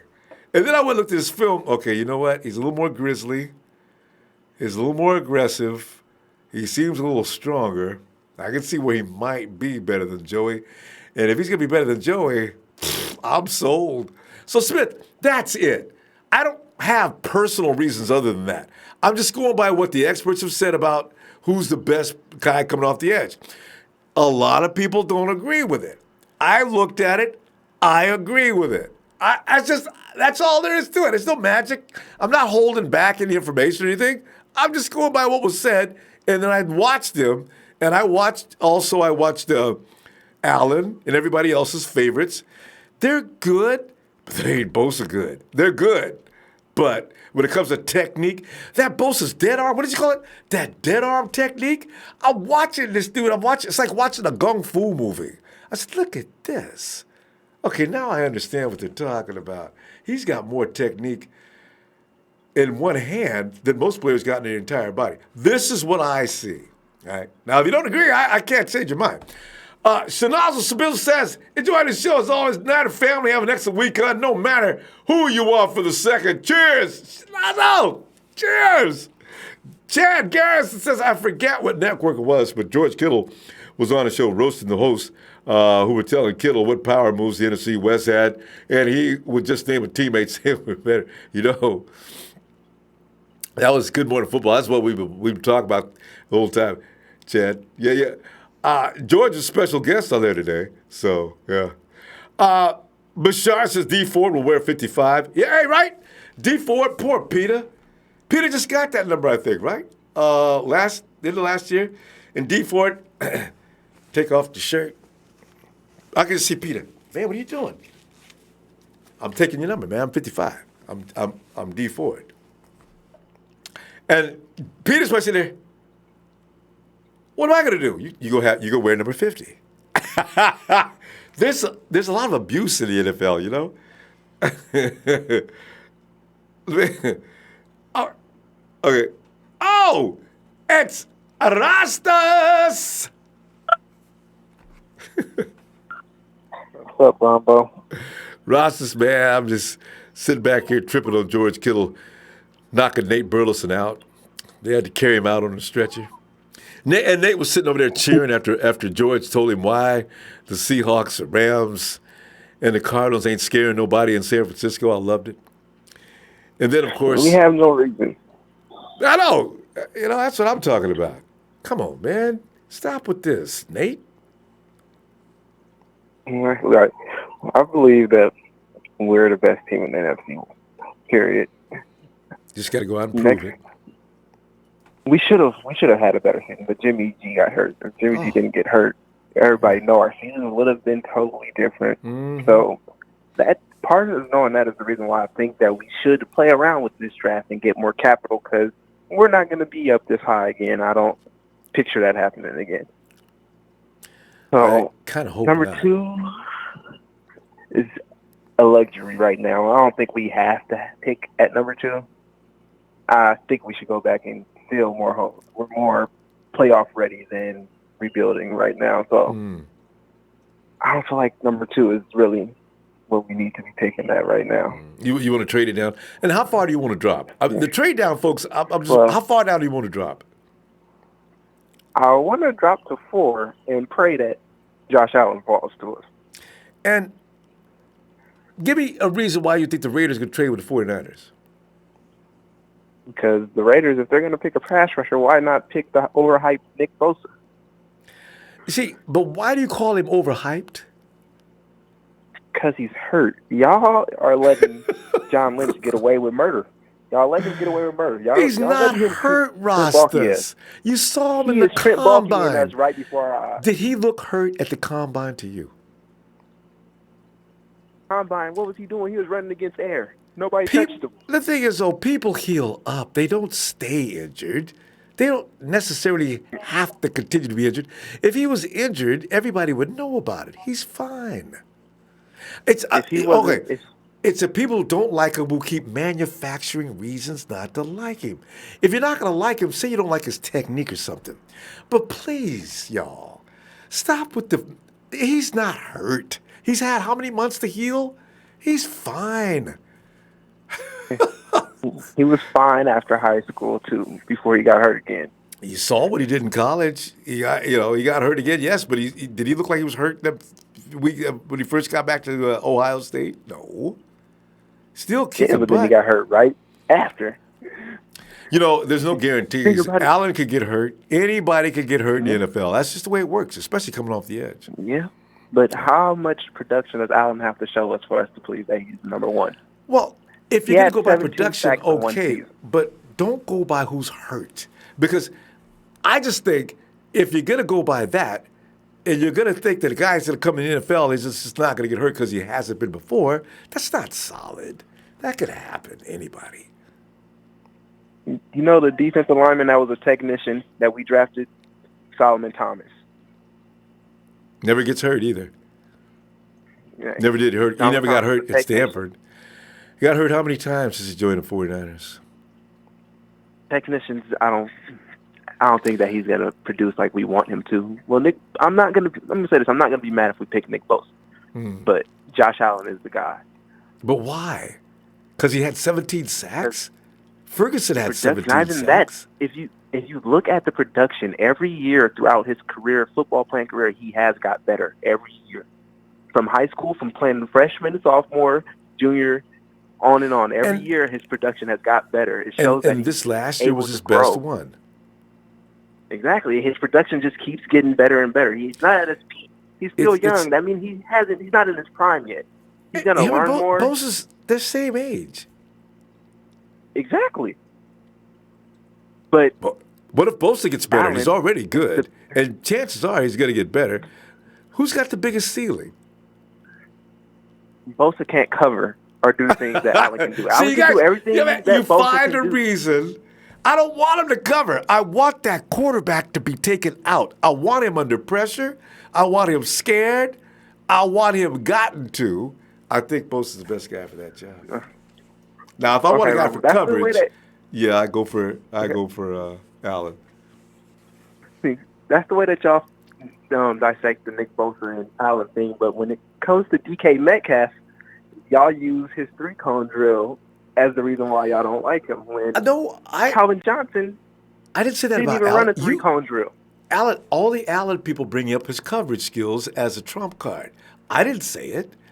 I said I want a guy to come off the edge to kill the quarterback. I want the most efficient guy to get it. I'm not worried about him coming back in coverage. I don't want to see my lineman going in coverage, to be honest. So, because every time I see the lineman go into coverage, that's a mismatch that the offensive coordinator wants. I don't care who he is. If you send a wide receiver or running back out there and he's got a lineman cover him, he's going to get beat. I don't care who he is. With all the times that he dropped back in coverage, he still racked up 17 sacks. If he had his hand in the dirt the whole time, there's no telling how many sacks he could have got in college. 65 times the entire time in college, I found out. 65 times. How many years did he play? He played like three or four. I think he's a senior. So that's a little over, 20 a season? It's not a big deal. I mean, you can't use that as his winning card. Not really. Unless you're going to put him at the Sam linebacker. He's not going to cover from the Leo spot. This is what I'm saying. He's a good pass rusher. He's great. But I don't want a speed guy coming off that edge because his speed guy's going to get caught. He is. He's not just fast. He can turn speed into power. That's what people don't understand. He can turn that speed into power. When he plants that foot down, he can use that bull rush move. And Staley and guys like Nelson, they'll catch him. Jadeveon Clowney comes off the edge hard and fast. He gets caught. You got to have a guy that's got some real skills. We got Clowney. We had Clowney on the other side. You guys wouldn't be worried about Nick Bosa. No, but with Bosa's available, if he's there, I go get. It's like I say, if there's two cars, there's a Maserati sitting there, and I got a Ford or a Chevy. It was a Ford. I got a Chevy sitting over here, and they give me 2 sets of keys. Which car will jump in? I'm jumping into the Italian Stallion. You could jump inside the Ford if they're going to give you the Ford and 2 Hondas to come along with it. It's, and who knows? You guys might be onto something. They might take, they could take Allen. But for my money, I want the guy that's the most ruthless guy coming off the edge that I can actually depend on. And I know he's NFL ready. This is my only thing.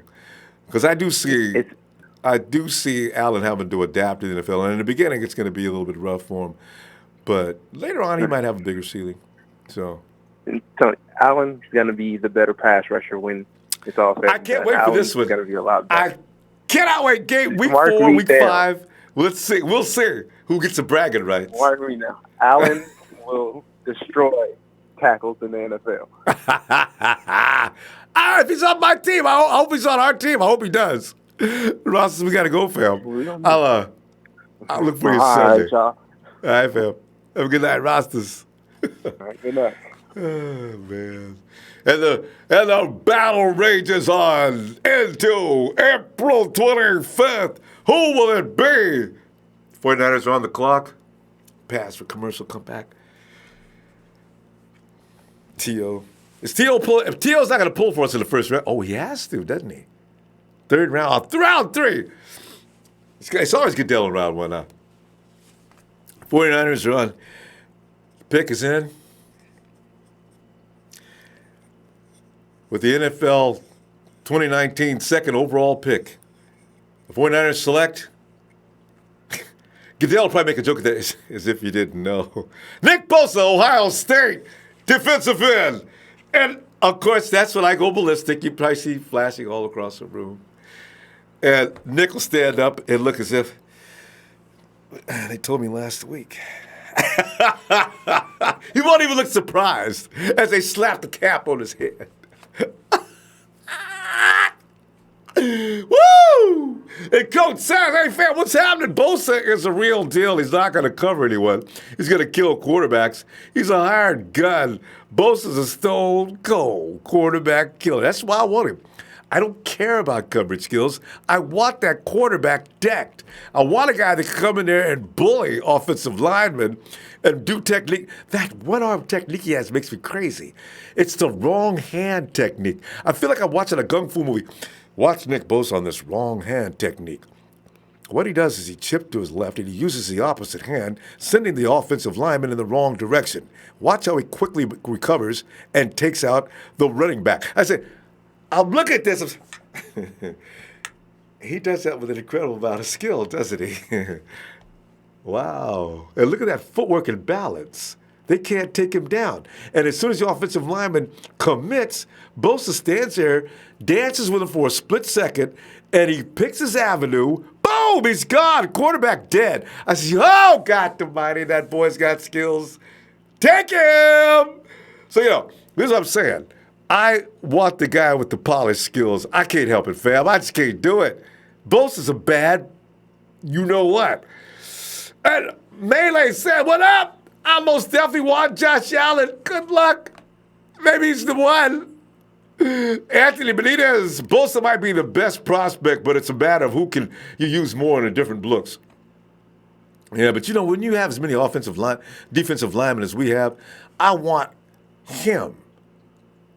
Your job, Nikki. Don't worry about anything else. I got guys who can cover it. I got guys from this. You make sure that quarterback is scared all game long. That's all I want you to do. And that's all I want him to do. Yeah. James Anderson, long as the Niners stay healthy, anything is possible this coming season. Niners to the death of man. Go Niners! Oh! Hey! And Lee! Come on in, Lee! Joe, what up, Ronbo? I'm sitting there getting all excited. I got to worry about this, though, because, the Cardinals have been saying they're going to go after Murray, and it makes more sense for them to. And now it sounds even like it makes more sense as they're trying to wait to get the last minute before they make that deal so they can get a first-round pick for Josh Rosen. They're not going to get it. So they're going to wait all the way until then and pretend like they're not going to give him up. And then somebody says, okay, all right. Rosen's probably better than any quarterback in this draft. We'll take him. Yeah, I knew you'd come to your senses. That's why I was waiting. Fine. For the first pick in the overall 2019 draft, the Arizona Cardinals select Kyler Murray. And everybody's just saying, surprise. Lee, I'm sorry. Go ahead. Yeah, what up, Ronbo? I get on these silly roles. I don't know about the Murray thing. I'm one of those realistic. Yeah, I know. Most people don't believe it. But the reality is this. Kingsbury wants somebody that can run his offense. Anything beyond that is hope, science fiction, irrational. But go ahead. Watch Lee come in and say no. Yeah, well, I've seen one of the guys in our 49er chat, and he dropped the other day. He dropped a thing where he said all the analysts and experts are all picking Murray to go number 1 for the Cardinals now. Absolutely. So, no, it could happen. It could happen, and at the end, that works out good for us because a guy like Bosa will drop, and we can have the choice of whoever we want, whether it's Bosa, Williams, or Josh Allen. But I don't know. I just have a feeling they might not pick him. They got Rosen. They don't really need a quarterback. What's that? They don't really need a quarterback? But of all the things you've read, well, they've already got a quarterback. They do, but he's not. He's not a Kingsbury guy. Okay. every manager, I think every it's too early coach to that gets judge, hired into a Ronbo. team, don't they give him his guy? I mean, and you got the number one pick, Yeah. and your guy's right there. Why would you pass on him? Why? You don't have but to. Even Kingsbury said that Josh Rosen's a good quarterback. You know, he's a very talented quarterback. So I'm sure if Kingsbury is as good as he says he is as an offensive coach, then why can't he work with Rosen? I think he's not. Lee. I don't even know why they thing hired was, him. He's not that good. Kingsbury Yeah, sucks. I know. To me, it's just like it's bust. Like, you know, you got Bosa on the board, and you're going to take a big risk in getting a guy like Murray. You know, and then you've also got Kingsbury, hasn't shown he's even that good a coach coming in. Right. And so you I think handicap him with they're going to take a big risk if they go that route. But how big of a handicap? He's not that good of a coach, and I make him take Rosen? Well, you got to think about it. What are they going to get for Rosen? You know what I mean? They used 3 picks to actually move up and get him. They used the pick and 2 other picks to get Rosen. So now you're going to throw that all away, and then maybe get a second round or a late first one. You know, you're sort of losing what you gave out. You know what the fan base is going to do if they keep Rosen and they don't do well next year? All year long, all you're going to hear, you could have got Barry, but no. You stuck with Rosen. And now we're 3-5. Now we're 3-9. You could have had Murray's over there winning, and what's his record? See, you're asking for blowback on that. That's the thing. It's a double-edged sword. It is. You know, depending which way you go. Yeah. So you will see, but I know I don't mind it. You know, they take Murray. That's good for us. Like I see, you know, then we got the pick as a bunch on Ronbo. And today's been funny. I was driving home from work and I was listening, and man, Mike and Big Show, what are they talking about, Ronbo? Oh, Cleveland Farrell. I think Big Show should be banned from talking. Big Show did stop with Rashad. Remember a year ago? Yeah. You remember a year ago when Big Show told us he doesn't even watch defense, he goes and makes sandwiches when the defense comes on. So he's sitting here now, he's evaluating. I remember that. Great pass rushing evaluator? Okay, sure. You used to tell us you didn't even watch defense. Now you're telling us Bosa can't play. He's not that good. Yeah, exactly. So I take what he says with a grain of salt. You know, Big Show's a bit of an entertainer, that guy, when he gets on. So he is. Yeah, like to me, it's funny because you know how every year people get into who they like and they argue over who's the better player, Allen, Bosa, Williams, whoever. But to me, when you evaluate a player, Ronbo, there's one main thing. I heard James talking about stats. It's not all about stats because stats doesn't show everything. It shows sacks, you know, shows INT, shows pass deflection. The sack doesn't show Nick Bosa getting double teamed and beating the double team and just missing the sack, or someone else coming across. Triple team in that one video. Triple team, and he annihilated him.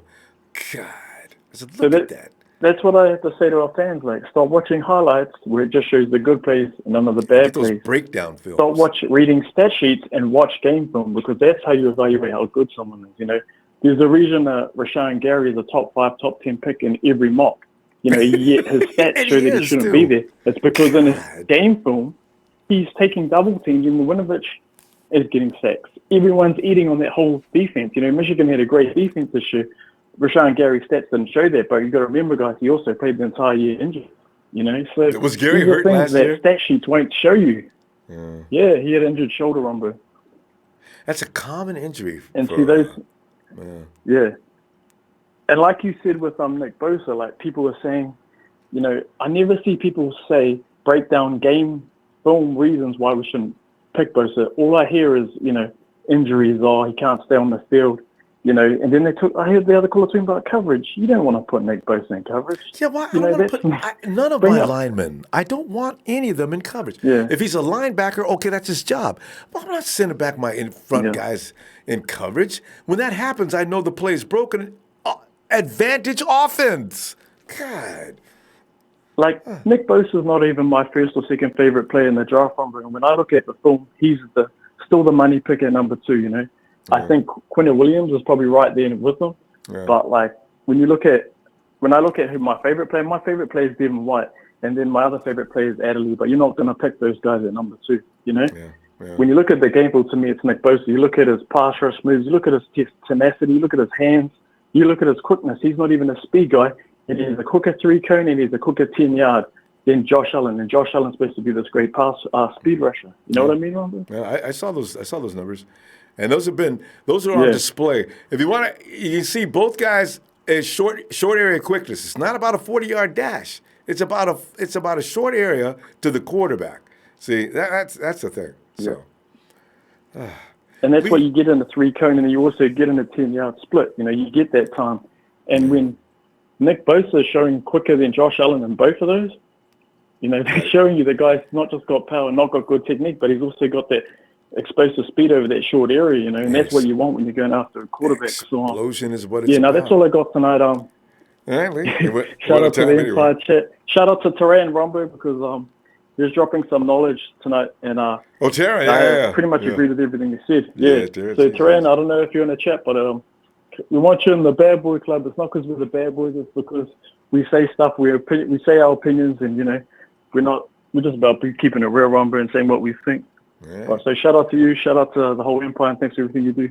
Thanks a lot, Lee. Hey, you have a great day. Lee, I'll see you Sunday. All right. And Coach says Kingsbury wants Murray. Trust it.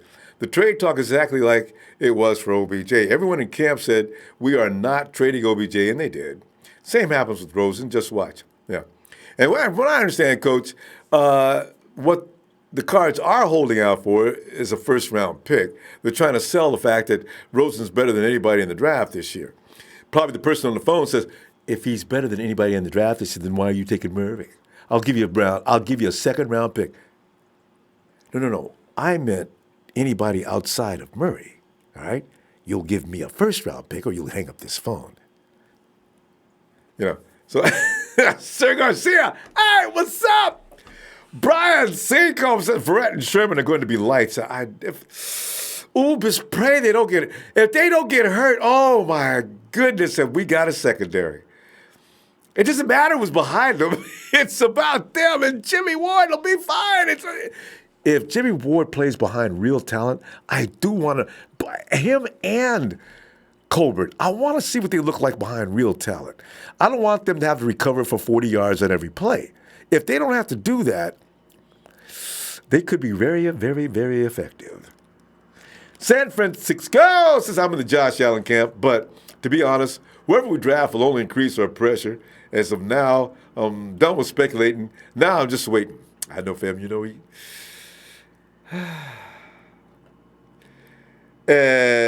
Realistic says 49ers best in the West. Royal Simmons. Good year for 49ers. It's looking like it, ain't it? Because, you know, for the first time, we don't look like ass in several spots on the field. We may look questionable in some areas, but we don't look like ass. In fact, we don't know how well Jimmy Ward and Colbert might be fine in that position. I am worried about Kowalski will be fine in that box. If not, Marcel's, that's going to be a competition right there anyway. Marcel versus Kowalski. Who wins that one, fam? Man. Frontline defense, that's a rotation going to be crazy. Quan Alexander, I hope he's ready for opening day. If he's not, I'm not sure what happens there. Maybe we draft a linebacker. Somebody could take Malcolm Smith's job, make him go on and wherever he wants to go. David! Hey, Ronbo. Hey, David. What's going on, man? How you doing? Okay. Yeah. Not too bad. So I gotta think about what's gonna happen here. So, do you think that the Seahawks can't keep their franchise quarterback? Do you think he goes to New York? No, they're not. And then Rosen ends up. Oh. You don't think so? Remember they played this game with him last time. The Seahawks have to realize if Russell Wilson leaves, boy, they're in deep trouble. I'm talking ocean depth trouble. That is why they were competitive last year, and they know it. So whatever he's asking for, they better pony up. Whoa. So then Frank Clark goes in. Yeah, you're right. And then we pick him up, you mean? No, we can't afford to pick him up. We can't afford him. He'll go somewhere else. Maybe he'll go to some other team. Who knows where? But he's probably not going to be a Seahawk very much longer. Honestly, I think he'll be gone. You know, they're not even talking about They'll it. keep. Well, they're not, but they're going to keep it under wraps because they don't know what to do. They're freaking out. Dave, let me ask you a question though. This is what scares me about teams that do a good job. Do you see, this is why when people get mad at the 49ers for not wanting to spend money, we have this problem looming. Look at the guys we got. We got McGlinchey, we got Buckner, you got George Kittle, Dante Pettis. I figure he's going to have a bust out year this year. Jimmy G's already been paid. We already got. These are things that are kind of scary. When people start getting mad at 49ers for not spending all their money, I don't. Jesus. It's inevitable. Okay, first everybody's complaining because we had no cap space. Yeah. And we weren't signing people and this and that. Then you get good players. Well, yeah, of course they're going to demand money. And they go, well, we need to be more like the Patriots. The Patriots are the Patriots. Nobody's going to be like the Patriots. And they don't re-sign nobody. They just have they have a formula that works for them, and we're not them. I know. We're different. That's just the bottom line. So it's we can't do the same thing other teams do. We are who we are. Now, Bosa will be the pick, and the reason why is because we need that ironclad pass rusher at the end. That's it. We haven't had one since forever, since Charles Haley. Honestly, Alden was okay that one year, but then he lost his mind after that. Yeah, but wasn't Alden more of a linebacker? He wasn't really on the D line all the time, right? Yeah. He was doing well married because up against Justin Smith, right? Yeah, that's why. Because when Justin left, Alden all of a sudden became kind of average. I don't want undersized linebackers dropping into. We're not running Don Capers defense. We're not going to be dropping linebackers in coverage every single down. Yeah. We're not doing that. So having another light pass rusher, another D Ford on the other side, all the time, it's not going to work because then you got these big guys like Smith from the Cowboys. Mm-hmm. That dude's big, man. He has long arms. True. If you think Allen has long arms, he's pass rushing. Well, that guy's going to pull out his wingspan and grab him too, and he's going to hold him and he's going to run around with him. Yep. These guys are big and they're fast. You got some technique, man. I'm telling you. Yeah. Allen can get with that speed. You're not going to run around those guys. No. I mean, he may be athletic, he might have good cardio, but you can't do that for 4 quarters. You can't do it all game long. So I don't know. I think Bosa is the best pick, and then as far as Farrell, if Farrell gets picked up, it's in the 3rd round, and he's a filler. Yeah. He's a backup. Yeah. He's a guy you rotate in and out. He's not a starting. Dave, did you have him all the way back to the 3rd round? 2nd or 3rd round. I mean, Didn't they say the draft is deep with defensive, right? That's true. Right? Michael's like passing out right now. Mike, get up off the floor, man. I didn't go that far. Dave said 3rd round, though. Well, look, this is what's going to happen. The draft night. They're going to go, ladies and gentlemen, welcome to the draft. Somebody won an award and a prize to be on here from Ronbo Sports. He's going to come out here and present who the Niners pick is. So, Big Show, come on down. Big Show. So here comes Big Show. Hey, wait, Dave, let me add to it. No, I didn't want to pick the 1st round. Yeah, well, come on, you're up, buddy. We can't wait. You're not picking any other round. It's either now or never. Do I have to read? He thought, in the way he talks. Do I have to read this, Commissioner? Do I have to? Okay. Okay. The 49ers, 2nd round, 2nd pick, 1st round overall. Nick Bosa. Only sad Niner fan. Everybody else is hollering and happy. And then he throws the paper on the floor and walks off. No. He's about to. They grab him by the arm. They swing him around. They go, no. Here, go the wrong way. Present him the jersey. Go present Nick Bosa the jersey, and give him the hat. Hey, so I don't want to. He jumps off the stage and runs off, and there it goes. And we don't hear from Big Show for a long time. Yeah, no. The entire Night Empire. Come on, Show. What did you do? And then all of a sudden the Jumbotron gets big and Yao Ming's on there. Yeah, Yao Ming, Nick Bosa. Dave, one final thing is you got to put the camera on Big Show as he's walking out to the parking lot, getting into his car, saying all these bad words. I told him I wanted. And then making that crying sound he's been making the last couple of shows, right? Yeah. Dave, we got to stop it. We're clowning the Big Show. That's not right. we got to go. Okay, no problem. Thank you so much. Have a good night. And Nick Bosa. Remember that. All right, fam. See you Sunday. Oh, God. And well, that's true. Big Show does. One thing about Big Show, he never says any bad words. Big Show's really a gentleman first class. You know, we go back and forth and disagree, but you notice how it's always civilized? Nick and Bosa. I'll say things like Big Show doesn't know what he's talking about. Hey, what is that? Jeff Tarrant says hopefully Solomon Thomas plays better and is at least worth it being a trade chip. Ooh, ow, oh, God, he just stuck Solomon. Solomon's going to be all right. You know, there is some film footage you should draw. I'll see if they can find that link again. I'm going to post that up. There's some things we didn't see Solomon Thomas doing. Because if you weren't paying attention, because you didn't expect much, there were times when 94 was on the field. We didn't know it during some courses, some very good plays.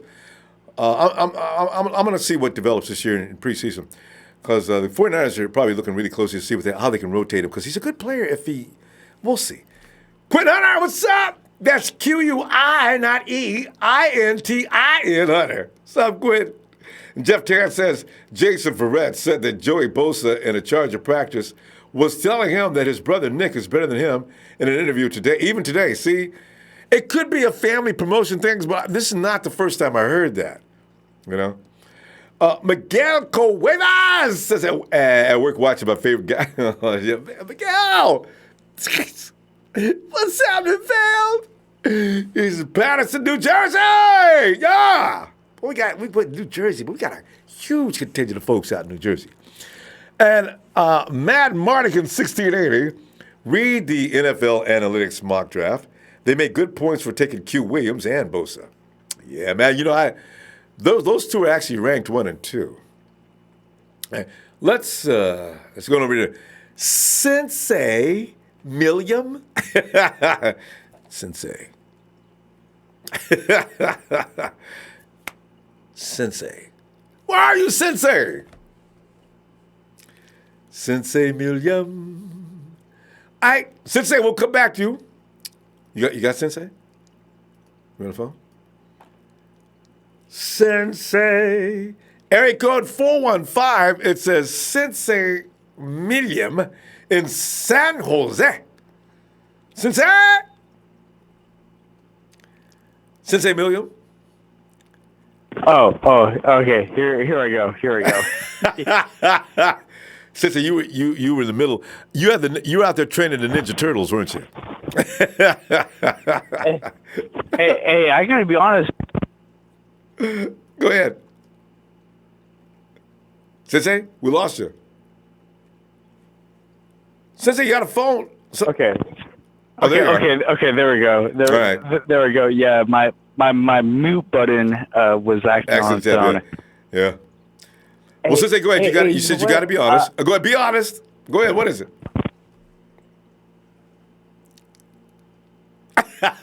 Sensei, you got to leave those buttons alone. You're in. Okay. Can you hear me now? Yeah. There he goes again. Sensei! For a master, you're really having a lot of problems. Okay. Let's see. Okay, here he comes. Okay. Right. Okay, there we go. Hey, you know what? One thing I have not heard about is the addition of the new defensive lineman the Niners signed tonight, DeMontre Moore. Yeah, we talked about him. You know, he's been over what is the new league called? Is it AAF or AF? AAF. Yeah, he's been over in the AAF, and he's been kicking butt, and the 49ers noticed him, And they said, come on over and see if you can win a job in our camp. Yeah. Well, I mean, I'm looking at it right now. He was the highest graded edge player in the by PFF. Yeah. He had 9 sacks. You know, I'm interested to see what he can offer. But also, you know, one thing I do want to talk about is that we're all talking about injuries. Quan Alexander coming back from an ACL. Obviously, Verrett, who I think will probably be in the mix for starting cornerback position. Yeah, he's fully healed now. You got to check him on that treadmill. Guy's jamming. He's fine. Yeah, he's looking really, really good, and he's talking about being ready for the first game, you know. Yeah.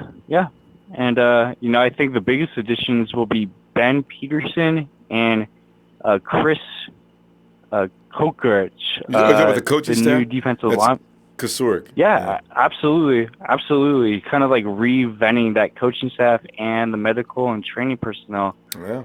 Before we had the biggest dividends in this team, so I'm looking Kiffin for. and Kasuric are I'm good. looking forward That's a to good combo. And the new medical team, and sports science team. Yeah.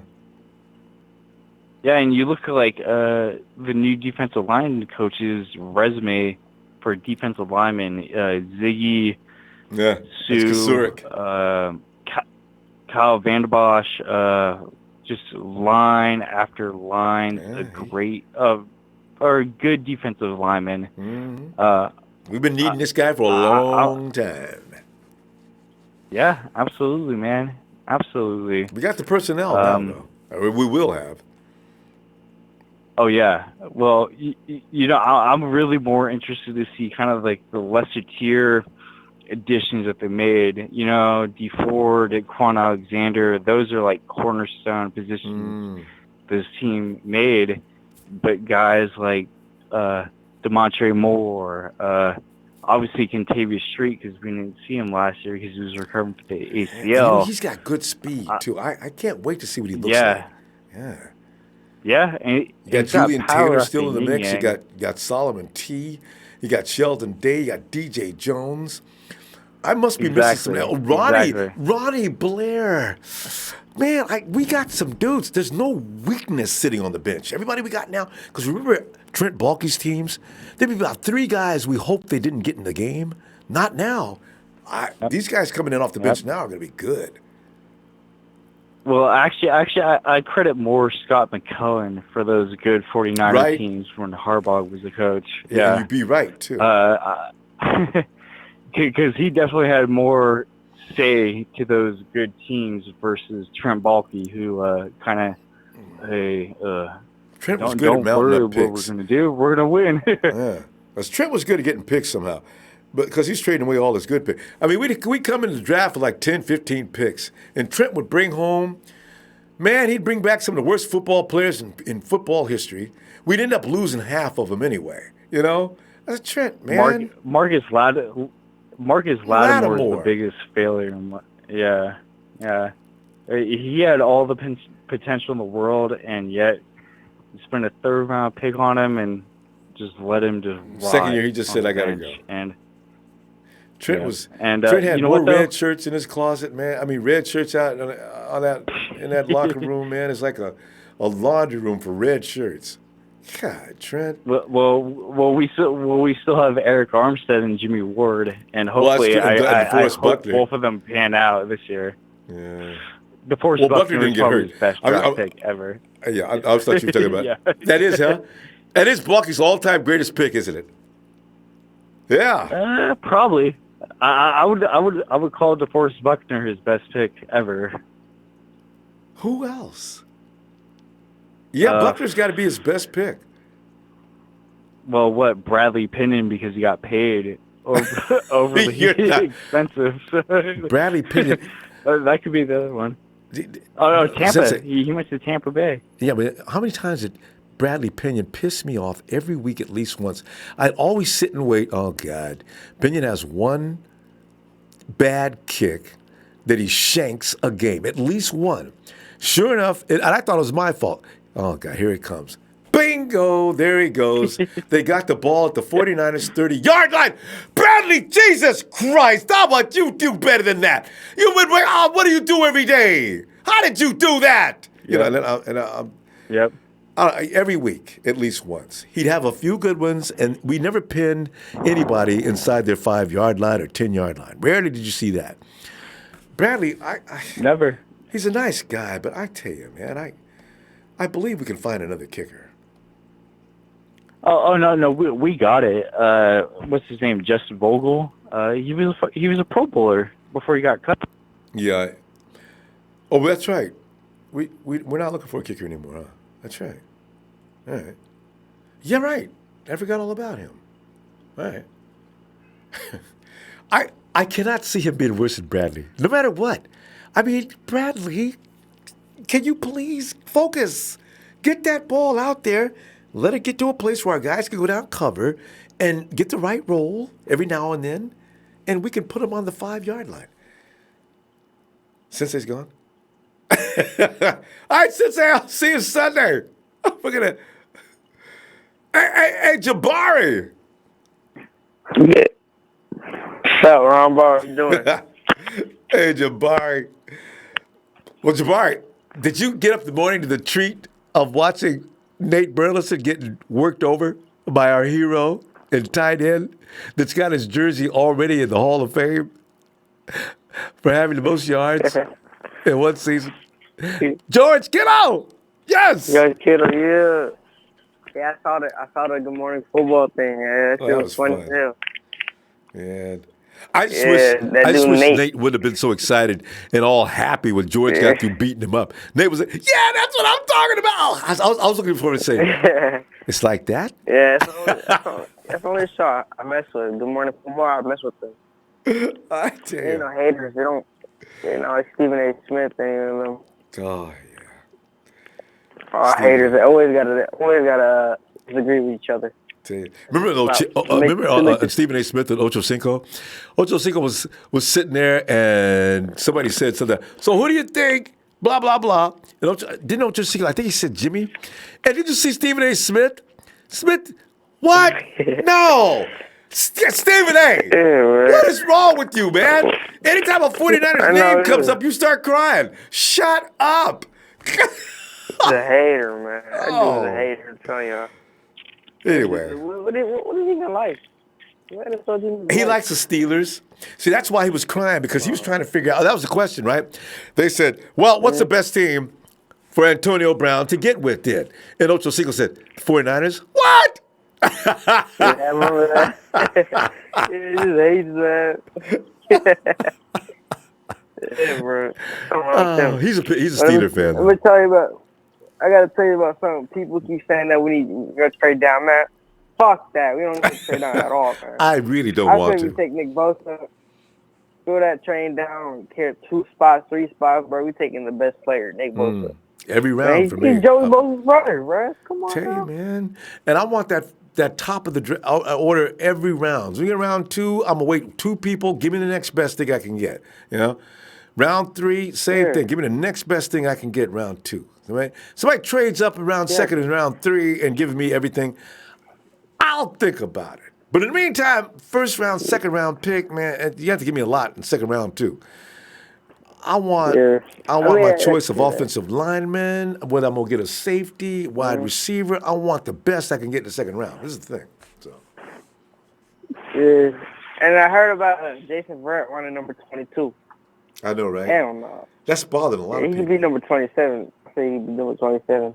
Yeah. That's perfect. No, because then Adrian Copeland going back to number 38. Yeah. Yeah, he picked number 27. Because Adrian Copeland, when he's number 38, oh yeah, he gonna play. He gonna play way better. Hey, you know so funny because you know who has number 38? The hardest, actually one of the hardest of the safeties we got. Hitler, right? Yeah, no, Hitler, but my bad. Yeah, but the thing is, you know who's wearing it now? It's like Antoine Exum. Exum was living up to the number, man. Exum got fined how many times last year for knocking people the hell out? Oh yeah, I'm tripping. I like Antoine. Yeah, I think with the pick 6, dude got the pick 6, the first actual We had one pick six the whole season. He right? did. It was him. That's it. That's how Yeah, bad we my were in the God. secondary. Couldn't get I was nothing thinking about done. what's his name? What's that dude we cut that went to Seattle? They got a pick six. That was 2 years ago, right? Was it 2 years ago? The worst cornerback ever. Like we used to have one of the worst cornerbacks. Yeah, he got a pick six. Yeah, he got a pick six. Tipped one. Eric Reed tipped it off, and then got a pick six. I thought it was last year. I felt like he happened last season, man. Is his last name That's Smith? crazy. I forgot his name, but I know, but you know like why? one of the Because it's one of those bad memories. We got over it because it bothered us so bad. Yeah. What is his name? As far as to go to Seattle, what's wrong with Seattle taking our players, man? Every time that we cut them, like Cash Smart. Did they just take Cash Smart? Yeah, they just a couple of days ago, I think. Yeah, Dante. I like Cash Smart. It was. But then if we get Nick Bosa, he can get his ass out of here. Dante. I mean, Jabari. It was Dante Johnson. Oh yeah, Dante Johnson. Yeah. You're telling me the worst corners I ever witnessed. Yeah, he got a pick six for us against the Jaguars. Yeah. I remember that. Yeah. Yeah, that's what I meant. Yeah, that's what I'm talking about. I felt like it was happening last season. I thought you said he went to Seattle and got a pick six. I How said, bad, yeah, that's how bad our takeaways from interception ratios was. And hopefully this year we see Quan Alexander picking off the ball. What's his name? Jason Verrett picking out the ball a lot. And hopefully Keller Witherspoon and Sherman. Hey, we'll see a lot of. Jabari, Speaking of Keller Witherspoon, you and I are the only two people, other than his mom and his dad, that still support. I mean, I really do think. Now I lost his name. Our cornerback last year that was having so much trouble. Kello. I really think Witherspoon is going to be okay. I don't know. I saw something that last couple of 2-3 games. Yeah. He looks like he's coming. He's starting to get it. Yeah, he's starting to get it. He's progressing, right? He's a young player. Thought so. So he's doing better and better. I see him progressing a lot by the end of the season. I like Keller Witherspoon. Colorado for sure. Yeah. He's got, because you know what? We got to have him. He's got to get good because we don't know if Verrett gets, somehow he gets taken out every year. So if he goes down, I want Akello to come in there and continue where he left off and don't let us regret it anymore, you know? Because Verrett's only got a 1-year contract. He's got to be able to prove he can stay out there. So I got a lot of confidence in Verrett because he's a Pro Bowler, man. Like, dude he's not can going play. to take away all that skills is still be in him, man. For sure. If he stays on the field, we in it. Yeah. Hey, yeah, Jabari, man, let me see Sunday, Jabari. You got some time, huh? All right. All right, fam. All right, I'm going to get back. Thanks, all right, fam. All right, Jabari. Have a good night. Yeah. And I'm looking at Okie Niner. Better late than never. We're getting Bosa. Just gotta hope he works out. Okie Niner, boy, I know. Okie Niner does not want Bosa. Look at him, man. We're coming together as one. Pretty soon, for that, we're gonna be reaching across the aisle at each other. Okie Niner says, "What it do, Ronbo?" Hey, thank you, Okie, man. I always appreciate you, man. When you ain't here, man, I'm like, where's Okie Niner? Oh, God. Hey! My red Mike. Mike, come on in, Mike. Ronbo, what's going on tonight? Well, Mike, it's first of all, Good Morning Football had me crying. I was laughing so hard. I didn't see that coming. And also reading about Bleacher Report saying, don't overthink this. First of all, Kyler Murray is so going to the Cardinals, you can't believe it. And the 49ers are not going to be fooling around. Bosa is going to be the number 1-2 pick. Just reading that stuff, even if it's not true, it just sort of warms your whole body up. You know, it's cold days and you take a shot of your favorite liquor. Your whole body just warms up nicely. I got that same rush, Mike. Woo! God, I love that. I don't want Kyler Murray in Arizona, I do too. though. And God. It's going to be Bosa, man. It's going to be Bosa. Makes only, man. It's got to be. That's going to be their guy. And I heard there's a lot of talk about Allen and Bosa, and I'm gonna tell you right now that at this time, right now, Nick Bosa is the better pass rusher. He's He's already a professional pass rusher. Yeah. He is polished. He doesn't have necessarily a wide array of moves, but the moves that he has them down pat. And if you watch him on film, if you watch the separation that he creates between himself and the tackle, there's plays where the tackle, they barely even touch him, Ronbo. I mean, he burns them so bad. He makes them look silly, man. And that's the difference. If I sit down and I watch Josh Allen, I see a talented pass rusher. I see a guy who knows how to get to the quarterback, and I see a guy who has all the physical attributes, the length, the explosiveness, he can bend the edge, but he doesn't have what Bosa has. He doesn't have the refinement yet, and that's because he's always been a speed rusher. And his last year, he finally kind of put some moves together, and they helped him out. They worked with him, and he needs coaching, Ronbo. Josh Allen is going to need a lot of coaching when he gets into the NFL. Mm-hmm. It's going to be a process for him. Can he turn out to be a better pass rusher? Maybe. But right now, Nick Bosa is a better pass rusher, and if Nick Bosa gets better, and see, this all has to do with the man inside. Yeah. If Nick Bosa has the hunger to get better, and he wants to get better, and he does get better, then look out, man. We got a beast. So that's what I'm talking about when you're talking about, oh, Josh Allen had 17 sacks. He's better. No, it doesn't work like that, man. It doesn't work like that, man. I mean, we can go down the list of players in college football last year, and we can find quite a few players that you're going to say, oh, this guy's better than Bosa because he had more sacks. This guy's better. You know, it doesn't work like that. You got to see these guys. Yeah. And I hear people talking about the production, and I get that too. But man, there's a difference between getting a guy who produces, and then there's guys that just jump off the tape. You know, they're just jumping out to you like, this guy's got talent, man. And that's what Bosa does. He jumps off the tape and he gets to the quarterback. And so, you know, there's no question in my mind he's the right pick. Absolutely. And that maneuvering you're talking about between there's a breakdown film out. I don't know. It's not Baldy. It's somebody else. Bosa's maneuvering between three people. I said, you know, DeForest Buckner can't do that. He sort of strategically thinks like some kind of a machine. He knows if I go A plus B, it's like he's out there using math. And he's getting rid of these guys, like you're saying. One-on-one, nobody's going to stop Bosa one-on-one in the NFL. And I'd like to see him go up against Quentin Nelson. There's a few guys with very long arms that do have his number. They showed that in college film. And as I'm saying, the film I'm watching break down, there are guys that do deal with him. But that's not a norm. He's normally going to get by a guy. And probably you see that guy dealing with Bosa on this play, Bosa's going to figure it out. He's not going to beat him every time. This is what I like about Nick. See, that's, boy. Absolutely, Ronbo. Hey, and I wanted to also talk for a second about Ronald Blair, man. This is a guy that you've been giving some love to, and I hear that because we've watched this guy. We've watched his growth. You know, last year he had 10 tackles for losses. He had 5.5 sacks, and he had 14 hits on the quarterback. I mean, this guy's growing, and he's going to be a part of the future on this team, I believe. I really do believe that with Ronald Blair. He's coming around, you know. So he's a guy that look. He's on his arrow's pointing up for him.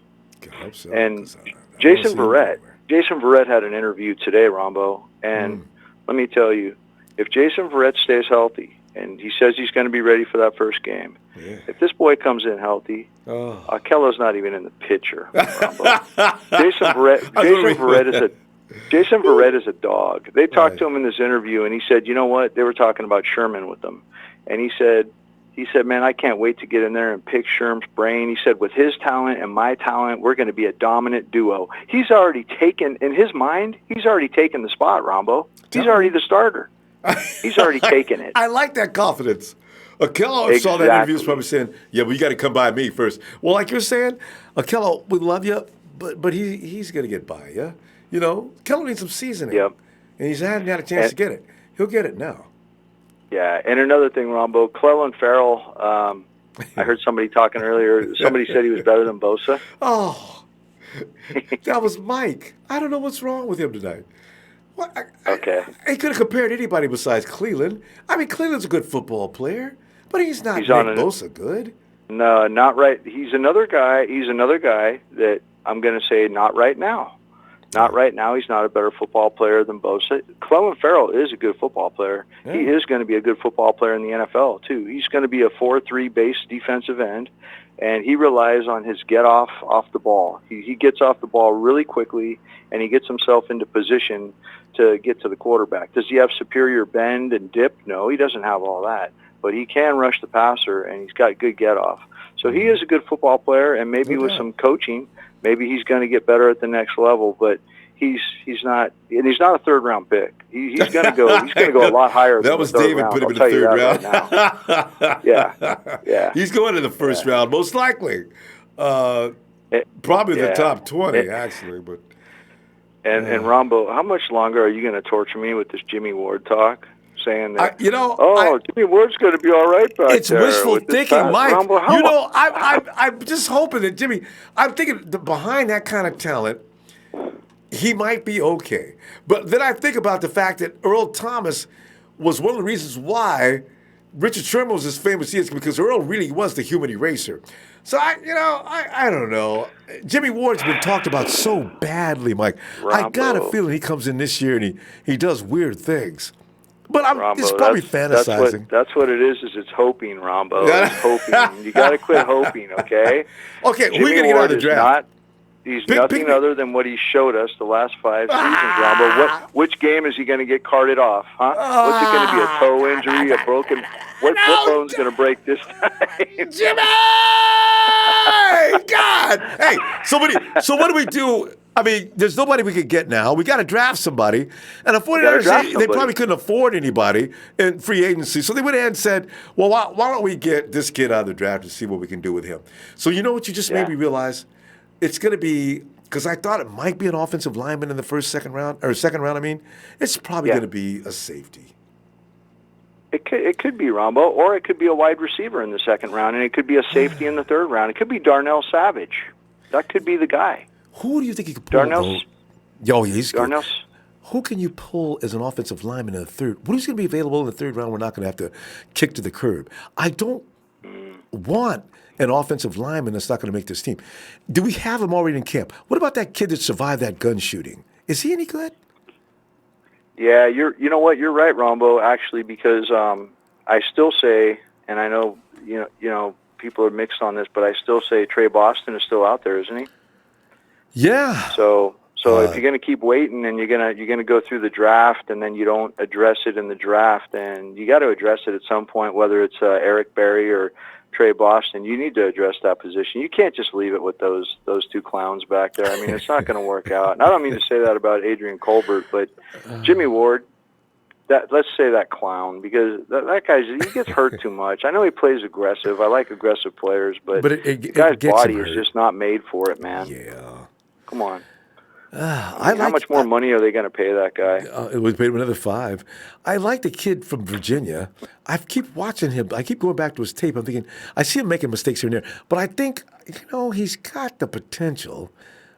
Durability is another story. You never know who you got. Because when Jimmy Ward first came to the 49ers, what am I saying? He came in with a bad foot. Jimmy came out of hospital to come in to be in the ceremonies for the first-round pick.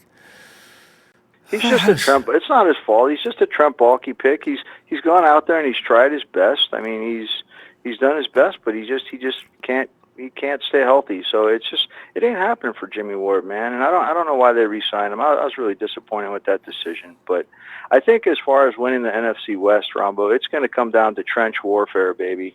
It's coming down to trench warfare and coaching, and we're going to have both of them. So. I think, like you said, that interior lineman early might be an important thing to address and maybe catch that safety later. But they are going to need to mix a wide receiver in there, too.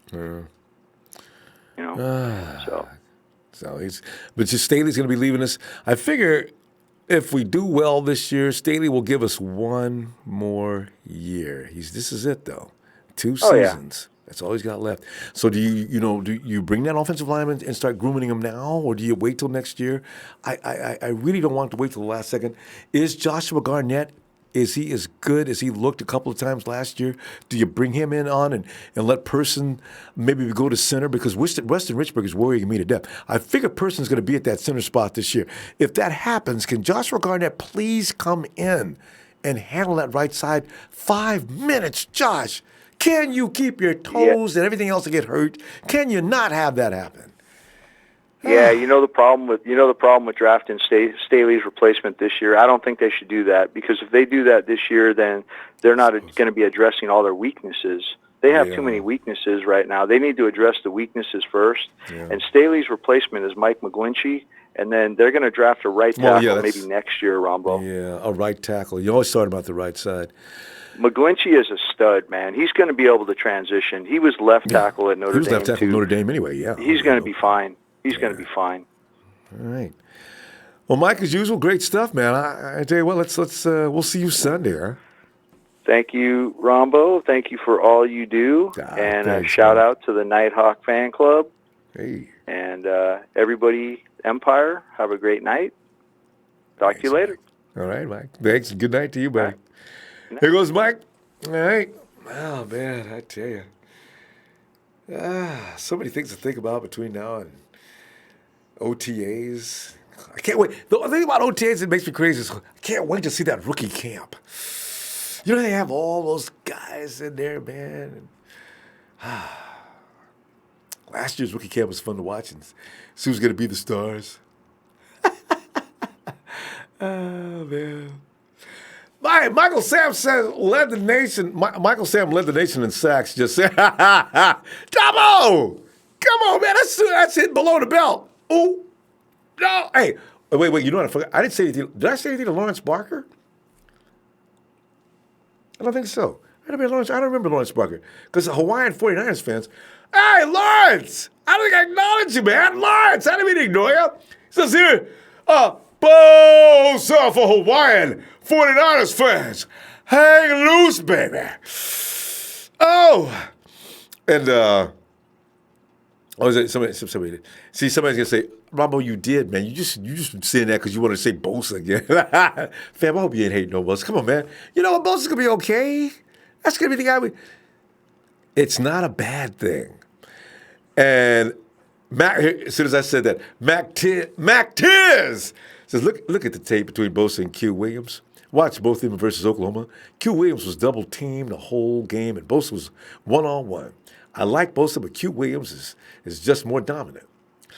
But Mac Tiz, they probably would go that route. But the thing is, Mac Tiz, we've had outside issues so long. We have got to get somebody to play that edge. I like Quinn and Williams. Wish you could have them both, really. Wait. Hall of Fame Ronbo called her Razor. That's not Razor. Who is that? Is that Razor? Razor, is that you active? Is that Razor being a comic? It can't be Rudy, because Rudy just be abusing names. He says, Big Show. It's got to be Razor. Big Show just admitted he wants Bosa. And picking for the 49ers tonight, it is Big Show. We can't tell you his real name. He told us we had to keep that secret. He doesn't want to be bothered. But he is Big Show. Well, you got to bring a tape. I'll tape it. I'll send it with Big Show in case I can't get in. I could get hired for that, though. Robert, that's right. It's a copyright that you can't use that. That's WWE's. Vince McMahon would be all over me.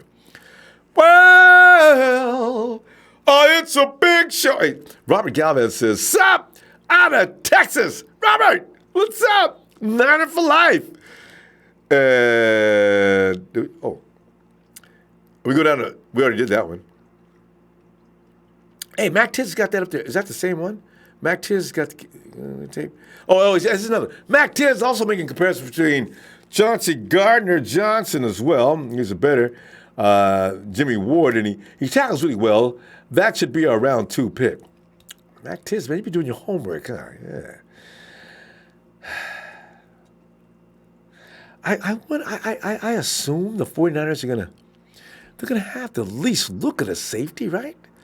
Wide receiver. You know, it's a head wide receiver. Let's go 2 out of 3. Because tails, heads wide receiver, tails, it's got to be safety, right? Oh, I got runs.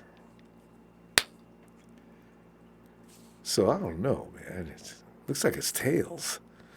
Wide receiver? Because everybody's been talking about wide receiver for weeks. Especially after the Odell Beckham thing fell through. Daniel Placencia says, Niners, please win the Super Bowl so Nate can shut the bleep up and stop hating on us. Him and Stephen A. Boy, they wouldn't. I'd like to see him and Stephen A. on the same show at the same time. And have George come over after the game, stealing his uniform. Hey, guys, I'm your interviewer tonight. Guys, we just won a Super Bowl. Your take on that. Did you expect it? And what went wrong for the opposing team tonight? I can see Stephen A. getting up. Well, I ain't got to sit here and put up with this. And he walks out. And, of course, Nate will act like, no, you come on, dog. You know I'm just playing, man. I've been talking about the 49ers like I do because y'all so passionate, man. I just want to get that feedback, get y'all fired up, man, because y'all be getting mad at a brother. I almost used the other word. But I figured we're a family show, don't be doing that. Y'all be getting mad at her. Ronbo Raiders Money says, Ronbo and Angels game, proudly rocking my 49er hoodie. Can you give me a shout out, baby? Jersey Joe. Catch Ronbo Raiders Money. He's all up and down the chat all the time. The guy's hilarious. He's that guy that comes in and likes to throw the flag on Big Show with that beep, beep, beep, beep. Hey, JJ, you got to get that other horn too. When Big Show starts to go crazy like he always does. Wah, wah, wah, wah, wah, wah. I'm going to start calling Big Show the true freshman. That ain't Far Side. Since you're getting the new era draft cap. No. You know, I promise everybody, I wish they would stop making, the draft cap of the last draft cap I can appreciate. The draft cap of the last 2 years is starting to, who's doing that? And if I was a Carolina Panther, I'd be looking to sue somebody. That is the worst cap. That is the worst draft cap in draft cap history. That is nasty. Ooh, that's nasty. Color's wrong. Everything's wrong. RK Belmont hiring Joe Woods and getting rid of Halfley Yates. A very underrated move for the defense. And boy, that's the gospel truth, RK. Because Halfley didn't know what was going on. That's why the players on the field didn't know what was going on either. All that pointing around every time we got burnt, that's inexcusable. Okie Niner, not Bosa fan, but at least he'll be better than anything we've had in 5 years. That's the spirit Okie Niner fan. Set. And T Breezy. Boy, my man. T ain't been calling in a long time. Trez! Ronbo, Josh is our guy. See, if I'd have said Josh, Trez would be going after after Bosa. When I said last year, Baker Mayfield, he went ahead. Who's this guy? Oh, man, what was that guy? We've never heard about him since. Full. Oh, what does that guy say? Trez, what was your quarterback's name last year that we still be laughing at? Trez wanted it before we picked up Jimmy G. Kenny says, can't wait to see the Coleman bringing a McKinnon Mostert attack from the back. Whew, man. Tell you. Falk. Luke Falk. Wait, is it Falk? Luke Falk. Faulkner? Luke Falk. That's it. Luke Falk. Trez. Even your partner, his TNT partner Trey, wouldn't even support that. Trash, I love you, man. That's a Luke Falk. Luke Falk was a good pocket presser, though. Yeah. And Big Show, Big Show wanted some Luke Falk, too, didn't he? I thought Big Show was clowning Luke Falk, though. Big Show goes back and forth with his pick, so. Yeah, Kitty says, can't wait to see the. We just did that one. Oh, we got Jim Thurl says 34 sacks last year. Ronbo, Buck D and Bosa will have 10 plus. They will make it a competition. Plus, Bosa will be a beast. It's a sibling rivalry. He wants to be better than Joey. Joey got 10 in his first season, too. I tell you, man, you watch Bosa slice through that line like he does. It's quickness. You're not going to get him you get him in a foot race at flat speed, but he's one of those guys with that fast twitch muscle, strong and quick. And then you add the few techniques he has that are very solid, like Marin Michael's pointing out. He does those techniques quite well. When he blasts triple teams like he does, watch the breakdown tapes on him. Don't look at the highlight film. Look at the breakdowns where they can give you a vision as to what he's doing and when he's doing it. It's amazing. Mitch Gibson, because Ferguson went to a small school now. No, that's right. That's true. Small schools don't get no love. And rightfully so, because they're not playing against enough competition. Dontrell Sessom. The SEC don't have elite old linemen. Bosa's conference is more elite. There's another good positive there. SEC's all about defenders. What? SEC, when's the last time an offensive lineman that came out of the SEC that was really good? That's a good point. Common Trot, we have plenty of edge rushers. Contavious Street, Pito, D. Ford, a new pickup today, and 2 others. Ronald Blair can play outside. Yeah, we do have a great run. I wonder if Peter's going to make it this year. Peter Tompino, man. Everybody wants to know what he's. Are they going to let him play? They're just going to keep him on the practice squad forever. And Cynthia Hayes said this: if 49ers trade with Oakland, the Jets will take Q-Dub, and we'll get Josh Allen in that scenario. But in reality, I hope we don't deal with him. Yeah, when we deal with the Raiders, I'm going to be shocked. Because that'll mean it's like a truce. You look at the Hatfields and the McCoys. The people are still fighting? The only other fight that's going on as long as the Hatfields and McCoys is the Raiders and the 49ers, man. This is why when new management comes in, because Trent never talked to them people. So it's funny. Chip Kelly didn't talk to him. I guess everybody told him, too. But here comes John Lynch. I'm going to see if I can make up with the Raiders because, I had nobody else around there to talk to him. Yeah, hey, Reggie, it's John. Lynch? No, I got your phone number through, it's okay, isn't it? Yeah. No, I just wanted to see if I could, we could work something out here. You've got Khalil Mack, and we'd like to know if we can, is there anything we can give you to make that happen? Okay. Maybe I'll get back to you. No, I got. Okay. Well, while we meet for lunch, you got. Oh, dinner's okay. Okay. Next week. All right. And that's it. That here we go with the games. Right. He doesn't want to do the deal. The Raiders do not like. Fam, I'm telling you. I don't know if they told Mike Mayock when he got there or not. What he can do, what he can't do. I doubt the 49ers and Raiders get involved in anything. Jorge says, it's Richie Kuklinski. I got that Kuklinski. It feels good. Thank you, sir. You're showcasing my Zen in place. Man, I appreciate your input all the night, fam. Call someday. Please tease me about my Southern drawl. Richie, if you've got a Southern drawl, man, I love it. Are you serious? Call on in here, man. Okay. Jorge Sanos. He says, yo, Ronbo, we are kicking up sand with a healthy demand to take back the NFC in full command. This is what Kyle Shanahan has planned. to hold the Super Bowl trophy in both his hands. Oh, gosh. Super Bowl trophy. You know, it'd be like letting all the air out. You're just sitting there watching the confetti flying. We're sitting there saying, oh, my, quest for 6. Check.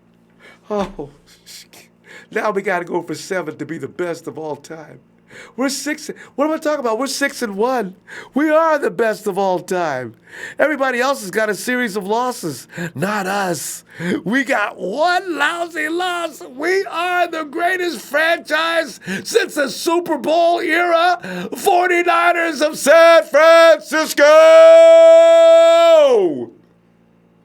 Michael Rhodes says, why do you always sleep on Richie James? You got a good point, Michael. You know, here's the fact. I do forget about Richie. You know what? I don't want to have to forget about Richie, and I hope he comes in this season and raises complete hell. You know, I talk about Trent because I remember Trent from his first year, and he was great. You know, Richie came in and did some good things last year. Richie's got a lot of great speed, too. You know, people don't like smaller running or wide receivers. I put Richie on the edge in a heartbeat because Richie's kind of tough. He's mentally tough. Boy, I feel sorry for somebody who thinks he go manhandle Richie. You know, certain kids come from certain neighborhoods. You better not do that. I hope Richie does real well next year. I hope he gets to try out for any spot on the field. Jorge, sit down, say, show that lawyer to the Player Podcast while people's hit that thumbs up. That's what's up. Thanks, Jorge. Hey! And look at Jorge and Chloe. Hey! Chloe! Hey! Dano? Book him. He's got a Y there, so it might be Daniel. Daniel Singh says we put up damn near 30 points a game with Mullins. A lot of those losses were games that we scored over 20 points. Imagine our defense out there. Big D running over quarterbacks. We won't even need 30 points to win a game. See, that's the thing. If you got a good defense like what we should have this year, do you realize that's going to keep the offense on the field longer? You keep Jimmy G and Kyle Shanahan on the field for long periods of time, you get your butt whooped. That's all. That's the bottom line right there. That's what I'm looking forward to. See, it all fits together. A, B, and that's the way it works. Possession. That's why as bad as Kansas City Chiefs defense was last year, that's why they survived. You got Mahomes out there taking all day long on every series. Joe Griffin said, what up? Up late, just turn it in. Bosa, Allen, or Williams, it doesn't matter. Their impact will be a major improvement. We truly need to address the O-line and safety position. You know, everybody knows that. This is why I'm telling you right now, second round, I don't know if that's just promised to the wide receiver or not. You don't need that 6th round pick. Trade up into the 3rd round and get that one of them, O-line or wide receiver, and just go home. You got 2 6th round picks. Use one of them. You know what I'm saying? Use a 3rd, use a 6th and a 3rd, go back to the 2nd round.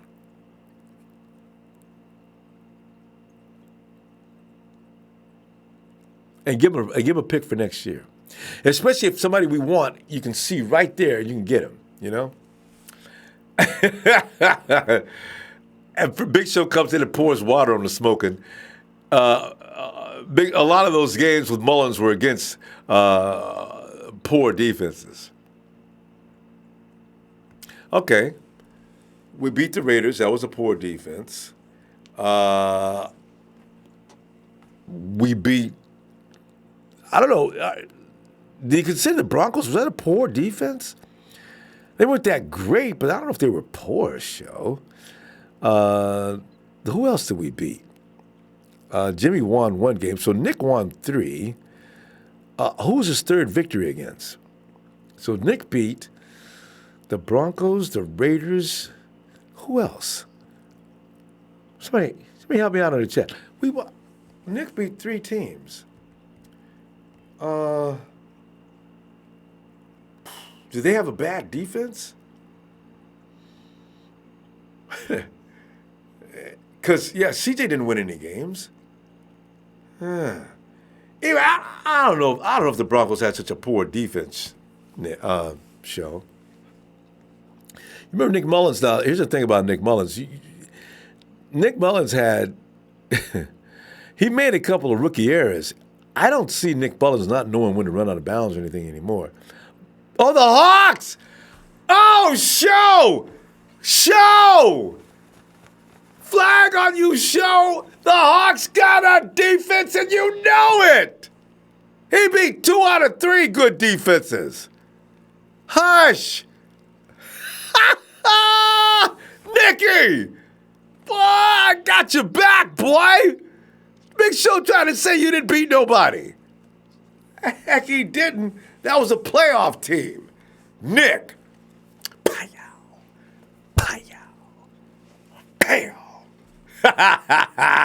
Woo! And Joe Griffin says, what up? Oh, we just did that one. I'm sorry. It's time to go fix a tuna fish. Oh, no. A tilapia. Hey, if anybody runs into Yamin, where's this tilapia fish self-eating? Boy, probably sitting there now eating 4 wings and fried rice. Yamin, come on, man. Let us know you're okay. Worries me. Fam, hit that like. I tell you what I'm going to do. Go slide into Friday night and be looking for you Sunday. All right? You're going to love Sunday's GM show, promise you right now. And I'll see you after that, too, for late night fun. I promise you. I'm telling you, you want to be on hand for this. I'm telling you, don't miss this Sunday, 5 p.m.